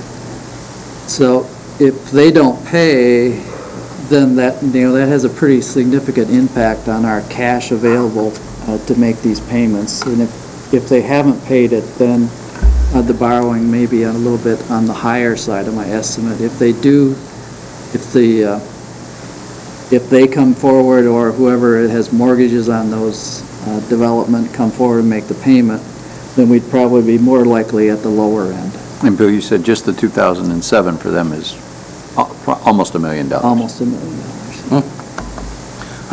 What is I got a question for you, Bill. What is the time for the lender to bid on a foreclosed, when there's a foreclosure in action? The lender has to go to the sheriff's sale and bid, and at that point in time, they've got to bring the if they're awarded. There's usually a 6-month Six-month redemption deal, and then they're period. going to have to pay, then they have to pay the taxes current, is that correct, when they do the sheriff's deed? No, They do not. no. But if they don't pay the taxes, our foreclosure will Stands. take precedent over Right, that, if they haven't finished, so. Right. And there has been some sheriff sales on that. So, Okay. getting back to the history here, the other thing I wanted to point out, and it's a little bit of a silver lining, if there is such a thing, is that the cash we normally would have in this fund is now invested in delinquent taxes, and those delinquent taxes are earning a lot more interest than the funds would be in the bank. That's true. So this fund for fiscal year 2009 actually had a net income of 1.5 million, Wow. which is, the most we've ever had before was back in 1991, which is the year that we borrowed, was 1.4 million, so. The fund is growing, the fund balance is growing, but the cash availability that when I need it in the end of March is declining. So that's kind of the situation that we're at, and that's why I also presented to you just a little bit of an outline of the steps that would be necessary to do the borrowing if we have to.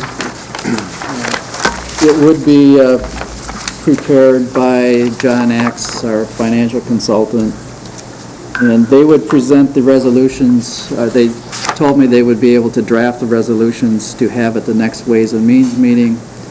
They also indicated to me that there'd be no cost to the county if after we settled with the local units, if I determined there's no need to borrow, there's no cost for that resolution, so. There are a couple differences in this issue from what you're used to. Once you, I don't know, Bill, were you going to go over that? What were you? Once you adopt the resolution, the responsibility for the amount and the term falls to the county treasurer, and he determines that with our financial advisors. So you adopt a resolution and say not to exceed, and then the treasurer decides how much needs to be borrowed and for what term it will be borrowed.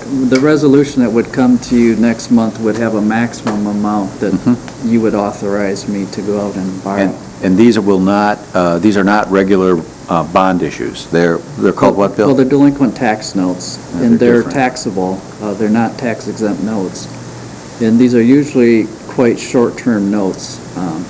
So the interest rate, even though they're taxable, still will be fairly low if we have to use that means. This could be a 6-month borrow or a 3-year borrow. Right. It will I mean, a lot depend of on it the depends analysis. on how the cash flow comes in from these other delinquent taxes. And like I say, we'll know by March 31st on a good share of this cash flow, what's going to happen. And Bill, just for the board's knowledge, for people that, for a tax that is delinquent, what is the charge to the taxpayer, The to the interest owner? charge on a delinquent tax bill, it starts out at 1% interest per month. And then once it starts the foreclosure process, which is a year after it's turned over to us delinquent, then the interest is retroactive back to the date of delinquency, and it's 1.5% per month. So it's a significant amount of interest that gets charged. It's not it's an easy loan for people to get because they just don't pay their taxes, but it's an expensive loan. It's like a credit card debt, basically, as far as interest rate. Bill, I think one thing, I think Grand Traverse County is unique in the fact that we consistently make sure that all taxing entities are made whole at the end, and we take over all the foreclosed property. That's not necessarily the case throughout the state, correct? No, but it's not unique to us. Oh, it's- Every county has a delinquent tax revolving fund, so that's the norm now, is that everybody, it's been in existence since, I believe, the late 70s, early 80s. Because it didn't used to be that way. The No, it didn't townships used to be that. hold their own As we collected the delinquencies. taxes, the county treasurer would make a distribution to all the taxing units for the taxes they collected for the month, and then they'd also distribute the interest that they collected on those taxes to the taxing units. I think most counties do it the way we do it now. All All of 83 of them do it. I mean, they aren't all the foreclosing governmental unit like we are, but the majority of them are now. All right. So, next month. Next month, I'll have some resolutions, and, I can give you in that resolution, I'll have what I believe the maximum amount that we'd have to borrow would be. It's probably going to be on the high side, because I don't want to have to come back. Right. All right, thanks, Bill. Appreciate it. Hey, Bill, Moving on to the... Bill? Go ahead. I paid mine. Yeah. Oh, there was just one other thing I forgot. Yeah. Beth had called me and asked me a couple of questions, and there is one other thing that we might have to do at next month's board meeting. We have a earnings distribution policy that the county has adopted. In researching that resolution today, the resolution, this was passed in, I think it was 1997. Part of the resolution says, "Be it further resolved that the delinquent tax revolving fund shall remain fully funded to purchase delinquent taxes." And I think because we make payments to the general fund, we set aside $450,000 a year now to the capital fund. And with us now having to borrow, we might have to look at this resolution to make sure that if you want to continue to make these annual distributions to those funds, that we make an amendment to this resolution that we would continue to do that, even though for this year, we would have to borrow. We've amended the resolution a couple other times back. If you look on the history, in 2002 and 2003, when we were having some budgetary issues at the county, we amended this tax payment resolution, and that $450,000 was diverted from the capital fund directly to the general fund. But we did make some amendments to the resolutions. So we might have to look at that issue, and I would probably work with Dennis and Dean and see if we need to do a resolution for that. Dennis, if you could look into this particular situation in terms of working with Bill and the recommendation, one could assume that it may not be a one-year blimp upward. It could be, a trending 3-year or 5-year blimp upward. Yeah. Rather than going out and bonding an X amount for 1 year and then, or whatever it is that, maybe we bond to the point where we just permanently add the money to the delinquent tax fund, and then at some point in time where we see the history declining, we could take that supplemental and then make the payment back on the principal of the bond. I mean, is that how we would normally do something like this? We would just we'd go out and bond to, the differential where we think it would be over the next 3 years? No, the bond issue that you have is tied to the current delinquent taxes. So, and they're pledged to pay back the bonds. So you have to do one every year. So you have to do one every year. Yep. You just can't go out and bond and build that up. These are like and the then old tax adjust it later. anticipation warrants. They have to be pledged against the delinquencies. Tied to some secure source. But that's not to say that when Bill sits down with John Axe, he might not look at the number and, we'll ask the question, we may need $2 million, but does it make sense to borrow $4 million? We don't know that. Those are discussions we'll have with John. Yeah, I'm estimating that we'll have $11 million in delinquent taxes in March. Technically, you could borrow up to that $11 million. Okay. So we can address that standing resolution that Beth brought up at the same time. Okay. All right, thanks. Good. Moving on to the Sheriff's Department, consideration of purchase of property. Dennis, assuming you're going to take that? Bob Cooney is going to address this. Yes, this is a purchase agreement for the property that the sheriff has in mind for a storage/office building. Basically a standard purchase agreement. Closing would have to occur before March 26th unless extended by written agreement by both parties, which basically gives us about 60 days for the board to determine whether they would like to develop this property as presented by the sheriff's office. As you'll see in section 14, other conditions, this purchase agreement is premised upon the Board of Commissioners adopting or I guess agreeing to purchase the property based on a plan presented by the sheriff to show how much the office/storage building would cost and agreeing to that plan. There is an error in section 13 inspection. It's intended to be 45 days for the county to inspect the property for surveys, environmental, that sort of thing. So that should be 45 in the first line, not 5 calendar days. And this has a $500 deposit on it, and the purchase price is $69,000. Okay, this is the same property we looked at earlier. Yes, Okay. yes. Okay, we have a pleasure of the board. Commissioner Flees.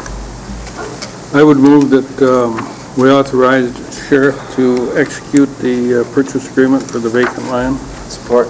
Okay, moved by Commissioner Flees, support by Commissioner Hooper to approve the purchase agreement as presented with the change on the 45 days. Any discussion? Commissioner Wheelock. Bob, if I understand this, then this purchase agreement is also contingent on the fact that we see plans for the building and the total cost of this build-out project, correct? Well, really, it's just the board has to approve the plan for the whole property as developed. He has to bring us the rest of the plan in order to execute the purchase. My understanding is he's going to bring you the plan, and he's going to bring you a budget estimate, but that he's not going to bid it out within the 60 days. That's my understanding, because it has to be designed. Commissioner Friend.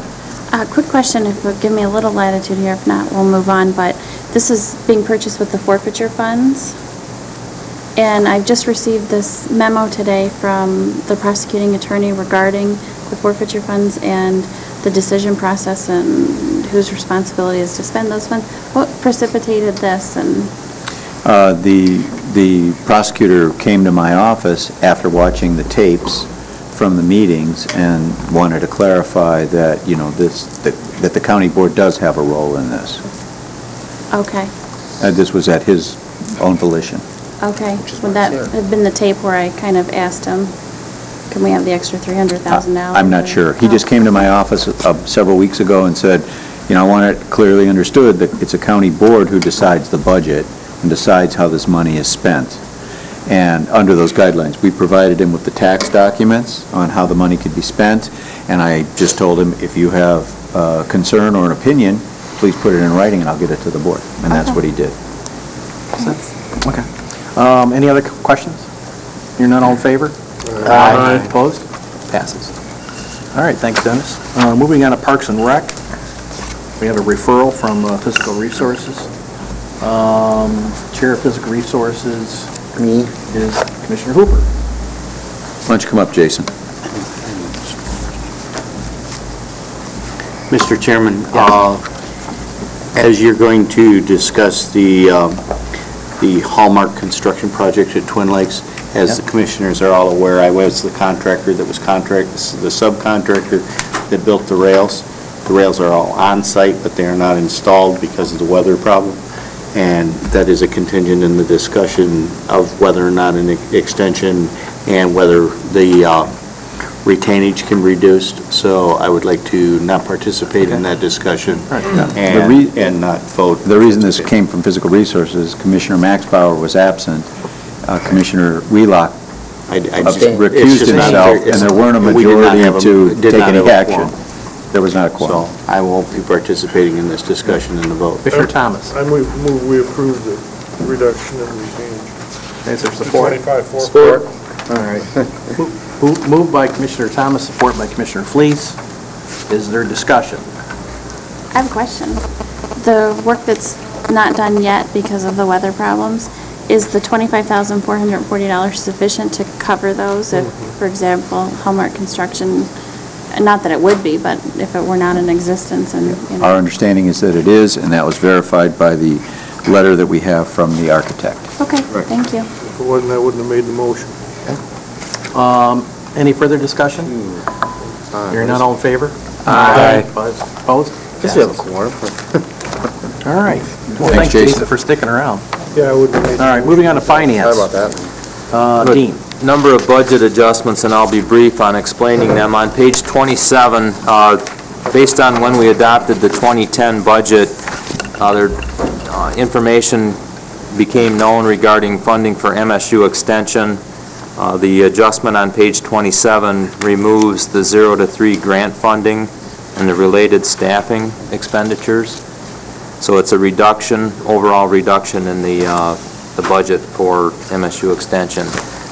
Then on page 28, just based on the difficulty that I've had in tracking the grant-funded positions for MSU extension, I have created a separate department to make it easier to report and account for the billings that we do for the grant-funded FTEs. That's the adjustment on page 28.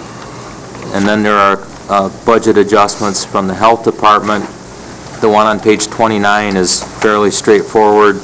It's needed until we hire an employee. The adjustment on page 30 is to the preliminary budget for the Kingsley Clinic. It's a large adjustment, but Jerry has identified the funding sources and the associated costs. Ask for your approval on these budget amendments. Move for approval. Moved by Commissioner Thomas. Support by Commissioner Fleece. Approve the budget adjustments as presented. Further discussion? Hearing none, all in favor? Aye. Opposed? Passes. The next item on page 31, and there's a narrative, further explanation on page 32. The Register of Deeds receives recording fees to record various documents. I am not clear as to why the title companies or the parties that record, bring the fees and the documents to be recorded. They have a significant amount of difficulty in getting the exact fee when they come to the office. Our practice has been to take their payment, we receipt it in, revenue is recorded based on, the required fee based on statutes, and there's usually a difference. The difference we have been receipting into a trust and agency account, a liability account, and we have been refunding those payments to the title companies or whomever. In the process of cutting those small dollar checks back to those individuals or title companies, we find that they don't cash those checks. So then after 6 months, 9 months, a year, whatever the case is, we void the checks. And what we're asking to do here is simply recognize those payments that are less than $5 over the required fees, to recognize that as revenue at the point in time when we take the payment from the title company. What if they get the idea that it's kind of neat to go $4.99 under? This is only over, right? This would be, if the overpayment is $5 or more, we'll continue to receipt that into as a liability and refund that payment to whomever made the payment. It's just overpayments, though, not. You know what they say, hey, it was over last month, I'm under this month, let's call it even. No, we can't do that with the current receipting system that they have, and it really has explained a significant amount of time is required to process the checks and ultimately to have the check just sit out there and not be cashed. We're simply asking to change the procedure, recognize the revenue if the overpayment is $5 or less. Commissioner Fleece. I would move that we go with the recommendation of the overpayment on Register of Deeds recording fees. If they're $5 or less, the county will retain those. Is there support? Support by Commissioner Richardson. Is there discussion? Hearing none, all in favor? Aye. Opposed? Passes. The next item on page 33 are the appropriation requests that have been received. These are all budgeted items, one from Grand Traverse Metro, which is per the contract for fire education services. The Conservation District has two requests in. The first one is their base appropriation. The second one is for the Gypsy Moth program. And then the appropriation request from the Northwest Michigan Council of Governments, that is the annual amount that we appropriate to them. I've identified the budget department and line item, and I'm asking for your approval of those items at this point. Commissioner Richardson. I move that we approve the appropriation request as presented. Support. All right, moved by Commissioner Richardson, support by Commissioner Wheelock. Is there discussion? Hearing none, all in favor? Aye. Opposed? Passes. The next item on page 34 is handled separately because the Department of Human Services has asked for their entire appropriation at this time. Commissioner Friend called this afternoon and had a question regarding whether or not this might create a precedent or, have us have to deal with this from our other entities that we appropriate funds to, and, that is a legitimate concern.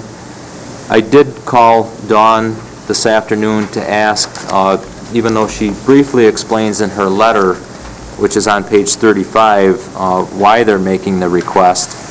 I asked her if this would cause a hardship if we didn't make the full appropriation, and she said the reason that they were asking for the entire appropriation at this point in time was because it would be easier for their accountant to do their reporting. She did not seem to feel that it would be a hardship or cause them to not be able to fund their requests if we did make the payment in 2 installments as we had done in 2009. So with that being said, I really don't know, what to tell you. I wanted to provide their request. It didn't really go into a lot of detail as to why they were making the request, but based on Commissioner Friend's question this afternoon, I made the call, and the director is saying that the appropriation over 2 payments would not be a problem. So, Well, normally we would do it over 4, though. 2009, we had made 2 payments rather than 4 quarterly payments. When did we make the second payment, Dean? Do you remember? I do. It was the middle. We made one after Seemed like 3 they were- months and one after 6 months. Yeah, and I think the reason was because the demand for Right. services was higher, and so they wanted to get the money early. And I was going to say, that's the precedent we have set in the past, I think. So, but you think we gave them 6 months at 3 months? We gave them half of the year at 3 months? Yeah, Okay. I'm almost sure, because I Yeah. sit on that board, I don't sit on the board, I'm a liaison Liaison, too, but yeah. I'm Commissioner almost Wheelock? sure that's all we're doing. Dean, I guess my questions is this going to create any sort of a cash flow issue for the county? I know it's budgeted Not in the dollars. case of this appropriation. I'm concerned when I read this request is necessary to enable us to continue our service to our county citizens.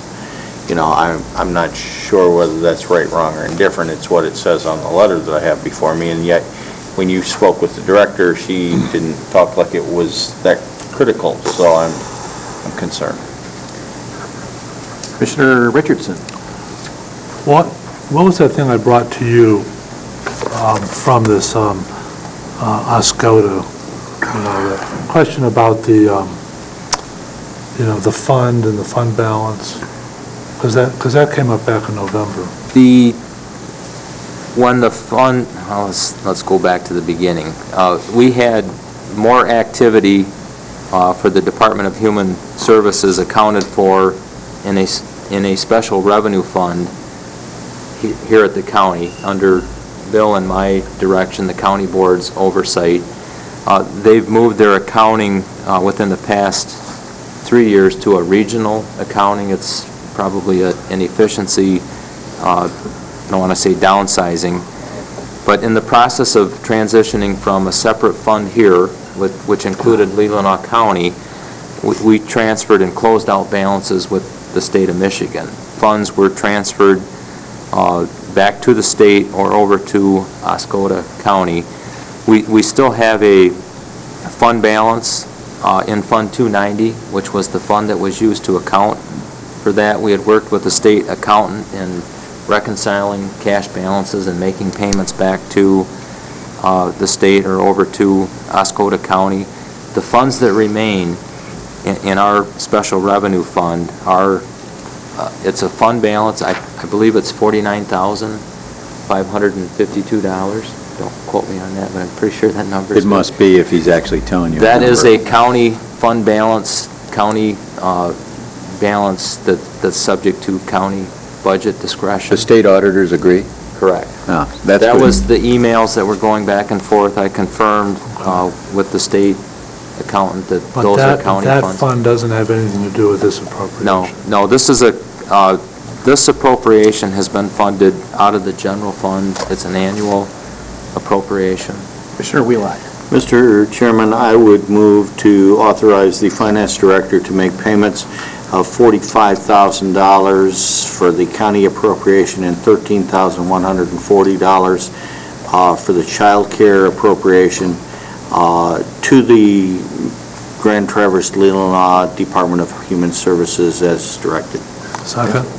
All right, it's been moved by Commissioner Wheelock, seconded by Commissioner Richardson to approve the request as presented. Is there discussion? So what are we going to do when CMH comes for $600,000 I assume we're going to tell them no. annual? Well, you know, a precedent is a decision that you made. You're not bound by it. You can do whatever you want.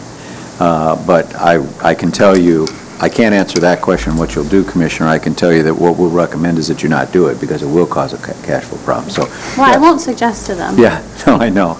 But yeah, we're likely to hear that from somebody, you know, as cash gets tight. You're probably right. Okay, any other discussion? Hearing none, all in favor? Aye. Opposed? Opposed. Roll call vote, please. Yes. No. Yes. Yes. Yes. Yes. Yes. Yes, ma'am. All right, passes. Moving on to the Michigan Association of Counties information. They asked me if I could just present to you kind of the 2000, 2007, 2008 overview of what staff worked at down in Lansing on our behalf. You have that in your packet, as well as the 2009, 2010 legislative priorities that they are going to be working on our behalf. And as you know, the Michigan Association of Counties is owned and operated by all the counties in the state of Michigan. Commissioners go down and run for the board of directors and work with committees that actually meet in Lansing periodically through the year to set the legislative priorities for the staff.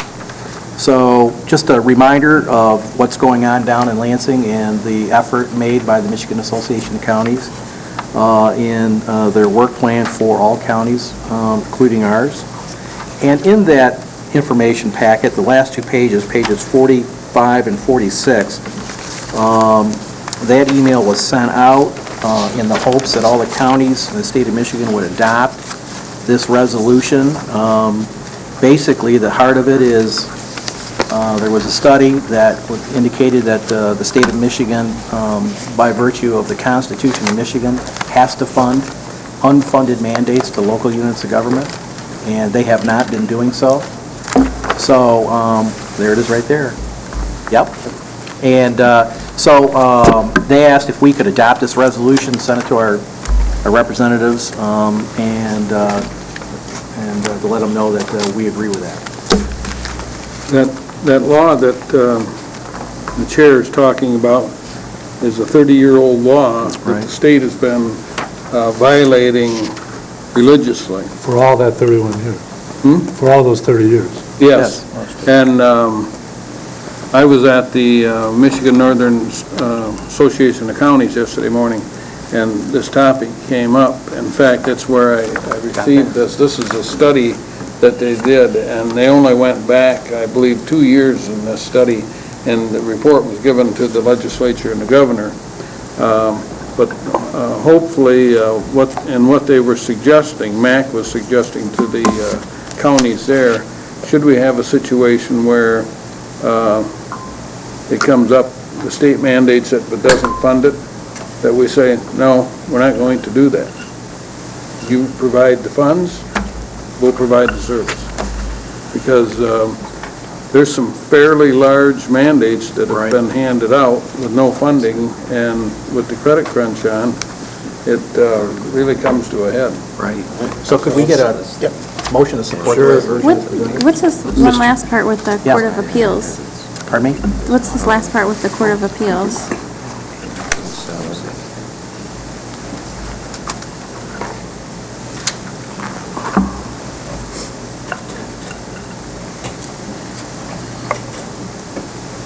So they.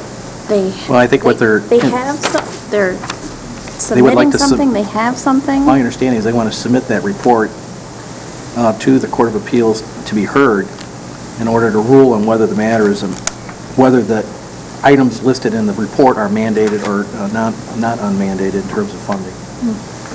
Commissioner Wheelock. Mr. Chairman, I would like to move that we direct staff to prepare a resolution in the name of Grand Traverse County, similar to the sample ordinance or resolution from Oakland County that's in our packet, and review that and vote on it at our board meeting next week. All right, moved by Commissioner Wheelock, supported by Commissioner Richardson. Is there a discussion? Commissioner Richardson. Since this has been going on for 30 years, is this the first time that, this can't be the first time they've taken a run at it, is it?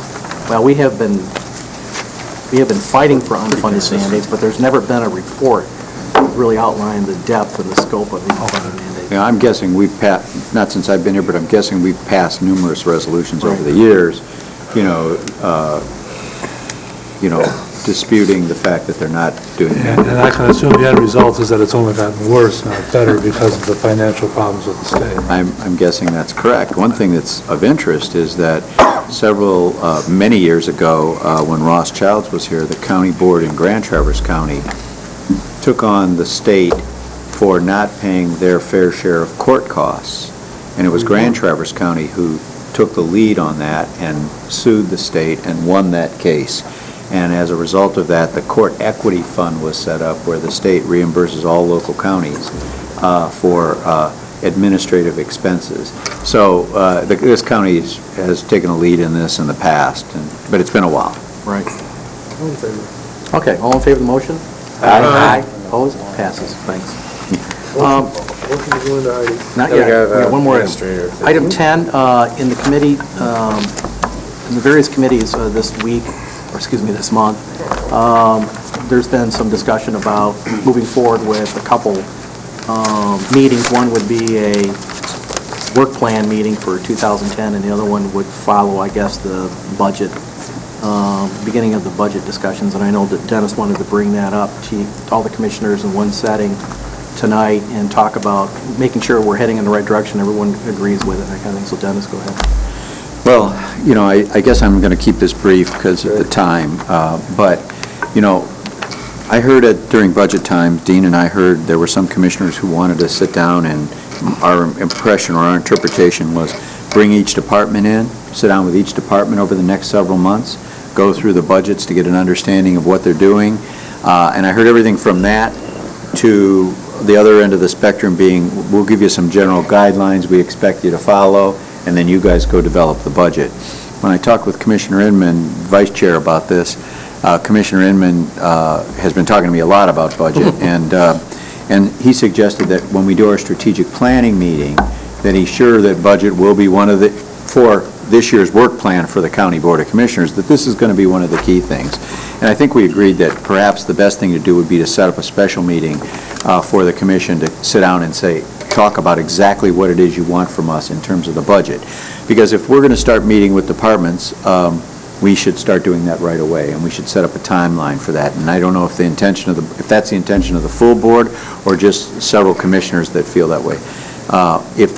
We can talk about 3 or 4 different options that you have, there's a million of them, about how you might want to address the budget issues. But I could tell, it was clear, there was some dissatisfaction on the part of the board with the level of detail that we were able to go into in terms of the budget.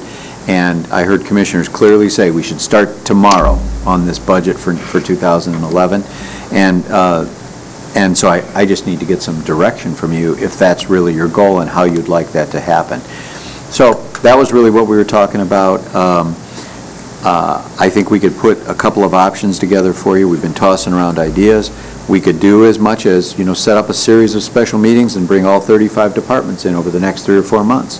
And commissioners could look at budgets for 2010 and get an idea of where you're at in terms of helping you set priorities for 2011. At a minimum, I would like you to do at least is give me and Dean and I some direction about what parameters we have to work within, and let us develop a budget. I mean, I'm envisioning at least you make a decision on how you feel about using fund balance. And you say either we don't want to see any fund balance in the budget, or we're willing to see a little bit, or nothing. So we just need some direction. When we get to budget time in 6 months, 7 months, I want you to be satisfied with the result and the work that's gone in. And I certainly don't want to be in a situation where the commissioners feel like they've not been able to fulfill their need of information in order to address the budget appropriately. And I recognize, Dean and I and Larry talked about the fact that the way this budget process is set up, we don't give you a lot of time to change our recommendation. You understand that sometimes if we have to put a budget together, and let's say, for example, you say no fund balance in 2011. Well, that starts this budget off at almost $1 million in cuts. And we will certainly do that if that's what you direct us. But of course, we won't know what collectively the 9 of you think are the things to cut. And the difficulty it puts you in, and this is the other side of that, is we give it to you in September and you've got 6 weeks to try to figure that out, and that is not a lot of time. And so those are the kinds of things we're struggling with here in terms of making sure that we give you adequate involvement in this budget process to make it fulfilling for you when we finally adopt in October. So we didn't know whether that was a discussion you wanted to have tonight, you want to have at strategic planning, or if you want to set up a special meeting for the purpose of deciding that budget process that you want to go through. So I guess I'll leave it at that. Commissioner Wheelock. Dennis, I think we probably need to start with a conceptual discussion about where we see this board in Grand Traverse County going in 2010, going into 2011. And that's kind of a strategic planning session. I think that's the first piece. In my mind, that's where we have to go. And, the budget is obviously a part of what we're going to do in 2011. So, if we start with the strategic plan, we can kind of set priorities of what services are very important to each of us, and what we would like to see expanded or at least made whole. And maybe there's some things that aren't quite so important that we've done for a long time. We've had multiple discussions that we can't continue to be everything for everybody. Maybe it's time to make those decisions, and if we're going to make those decisions in 2011, it's only fair that we start notifying those affected departments now that, that money was budgeted in 2010, but it may or may not be there in 2011, so we need to start scaling back that program. And perhaps I don't want to see like we saw here in September, October, November, departments coming in and state funding was gone, so they're begging for money, and we're trying to make them whole. And although they're valid concerns and they're important programs, we really need to, as a group, sit down and have those discussions. And I think that's the first place to start. Well, then you're suggesting we started at strategic planning. I think so. And then if we need a budget meeting, we shortly call a budget meeting after that. I'm fine with that. I think that, in my mind, I think that's the way we have to go. But I think Dean and I would both really appreciate whatever parameters or directions that you are comfortable giving us, to give us some guidance in how we develop it, and then we certainly will do it according to that. I'd also look Okay. forward to seeing the 2009 budget completed. Yep, yeah, and you'll have that in a few weeks. That's what I was just going to 11 ask you. days. Do you have 11 any, days. do you have any idea on the use of the budgeted fund balance for that? No, I do not. We still have, we're still in the process of closing the books. It does take approximately a month. We have claims and accounts next Tuesday that will still be accruing invoices and, expenditures back to 2009, and I'm not willing to give you a number. You're thinking by the end of the month, though? Well, yes, I will have a report at Ways and Means next month. Obviously, we'll be closed before then, but at this time, I just don't know. I mean, we still have invoices coming in that are 2009 expenditures, so I don't know at this point. Go ahead. Another thing, during that budgeting process, we did talk about the county's current fund balance policy and updating that, and you had talked about at that time bringing us back an updated policy. We can do that. We can have it for that meeting if you want. Okay, and you mentioned some different options. You were talking about different options regarding, again, what, the budget process? Is that what? I guess what I'm saying is, if the board wants to expand the budget process, okay, I think it's very useful to have some initial discussions with the board before we go out and build the budget, okay, to bring back to you. And so I think that should include revenue projections as best we can. I think it should include a list of things that we know are going to change and things that potentially are going to change. And then we should have a discussion with you and get whatever guidance you can give us in terms of parameters. But I also know that several commissioners raised the issue of, wanting to get into this budget in more detail. And while I would normally be reluctant, because, that's in a sense our job, in this case, based on our situation at this time, I think if the commission feels that's what we need to do, that's what we should do. And that's what I need some guidance from you on. I need you to, kind of decide among yourselves. Do you want to bring every department in over the next 3 or 4 months and meet with them and talk about budget? Or something less than that? I just need some idea. I'm not as concerned about the very specific line items in each budget. Uh-huh. But what I was concerned about is the general use of where are we going with, and I understand that you hadn't used the fund balance in the past. But what I was concerned with was the trend, depending on the economic situation, of us using that, and at what point are we not going to be able to rely on that, and we're going to have to make our operating expenses equal to our operating revenues. And that may be direction that the board gives me. They may say, no fund balance in the budget, and we're fine with that. We just want to know that. Yeah, and those types of, and in doing so, the types of cuts you're going to have to do, I mean, those things we would want to have an impact on, because those are your larger priorities, but it's not necessarily down to the detail of a line item in the Well, department. that would be fine. That would be great. That would be very helpful. Dennis, what do you see as a timing on this? You had mentioned to me perhaps we might want to go through schedule something early in February for maybe the annual work plan, and then from there bridge into the budget? Well, that's Is that kind of what you're I was thinking, and then have a budget meeting shortly after that, get into the initial discussion at the strategic planning as you kind of decide your priorities for the year. And then I would guess there won't be enough time to do both of those things, but then, from that, have a budget meeting where you can decide what level you want to do that on. And, if we could get to the point, Commissioners, where you give us some guidelines on things that you are willing to see in the budget or not willing to see, and then some priorities of where we should be looking in terms of reductions that have to be made, that would be excellent. That would give us, I think that would give us a lot more guidance and be able to allow us to provide you a budget that's more close to what your wishes are. Dennis, for a time in the past, we did this kind of as pretty much an all-day Saturday issue. It might be easier than trying to lock in 2 or 3 or 4 or 5 or 6 evenings. I don't know. Well, remember that what we talked about in the last couple of weeks is this is not a full, what we're suggesting is not a full strategic planning process. You developed your overall goals last year, and you said you want to do that every 2 years, okay? So you might take 15 minutes to just kind of look at it briefly and say, is this still what we believe works as our overall goals? And if that's the case, and you're comfortable with that, then I thought we were going to move more toward your strategic plan, just like every department has one, your strategic plan for the year 2010. Now, remember, keep in mind, there was still some need and desire among commissioners to look at the process that we use for strategic planning, and I think we agreed last week that we're going to try to do that maybe in the May, June timeframe to look at the bigger process. So, yeah, we could certainly do that. I'm guessing, though, if that's the way you want to go, and we're going to just do a brief evaluation of the overall goals, but we're going to spend some period of time in a day working on your annual goals for 2010, and if you took a day, we probably could do have budget discussions in that discussion and get that done in, 4 to 6 hours would be my guess. But that'll be up to you.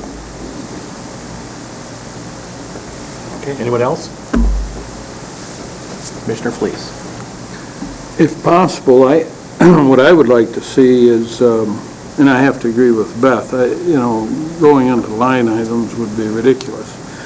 But I think we have to rely on you and Dean's expertise with running the county and the budget. And what I'd like to see, just off the top of my head, for example, we already know what the 2009 budget was, the 2010 budget.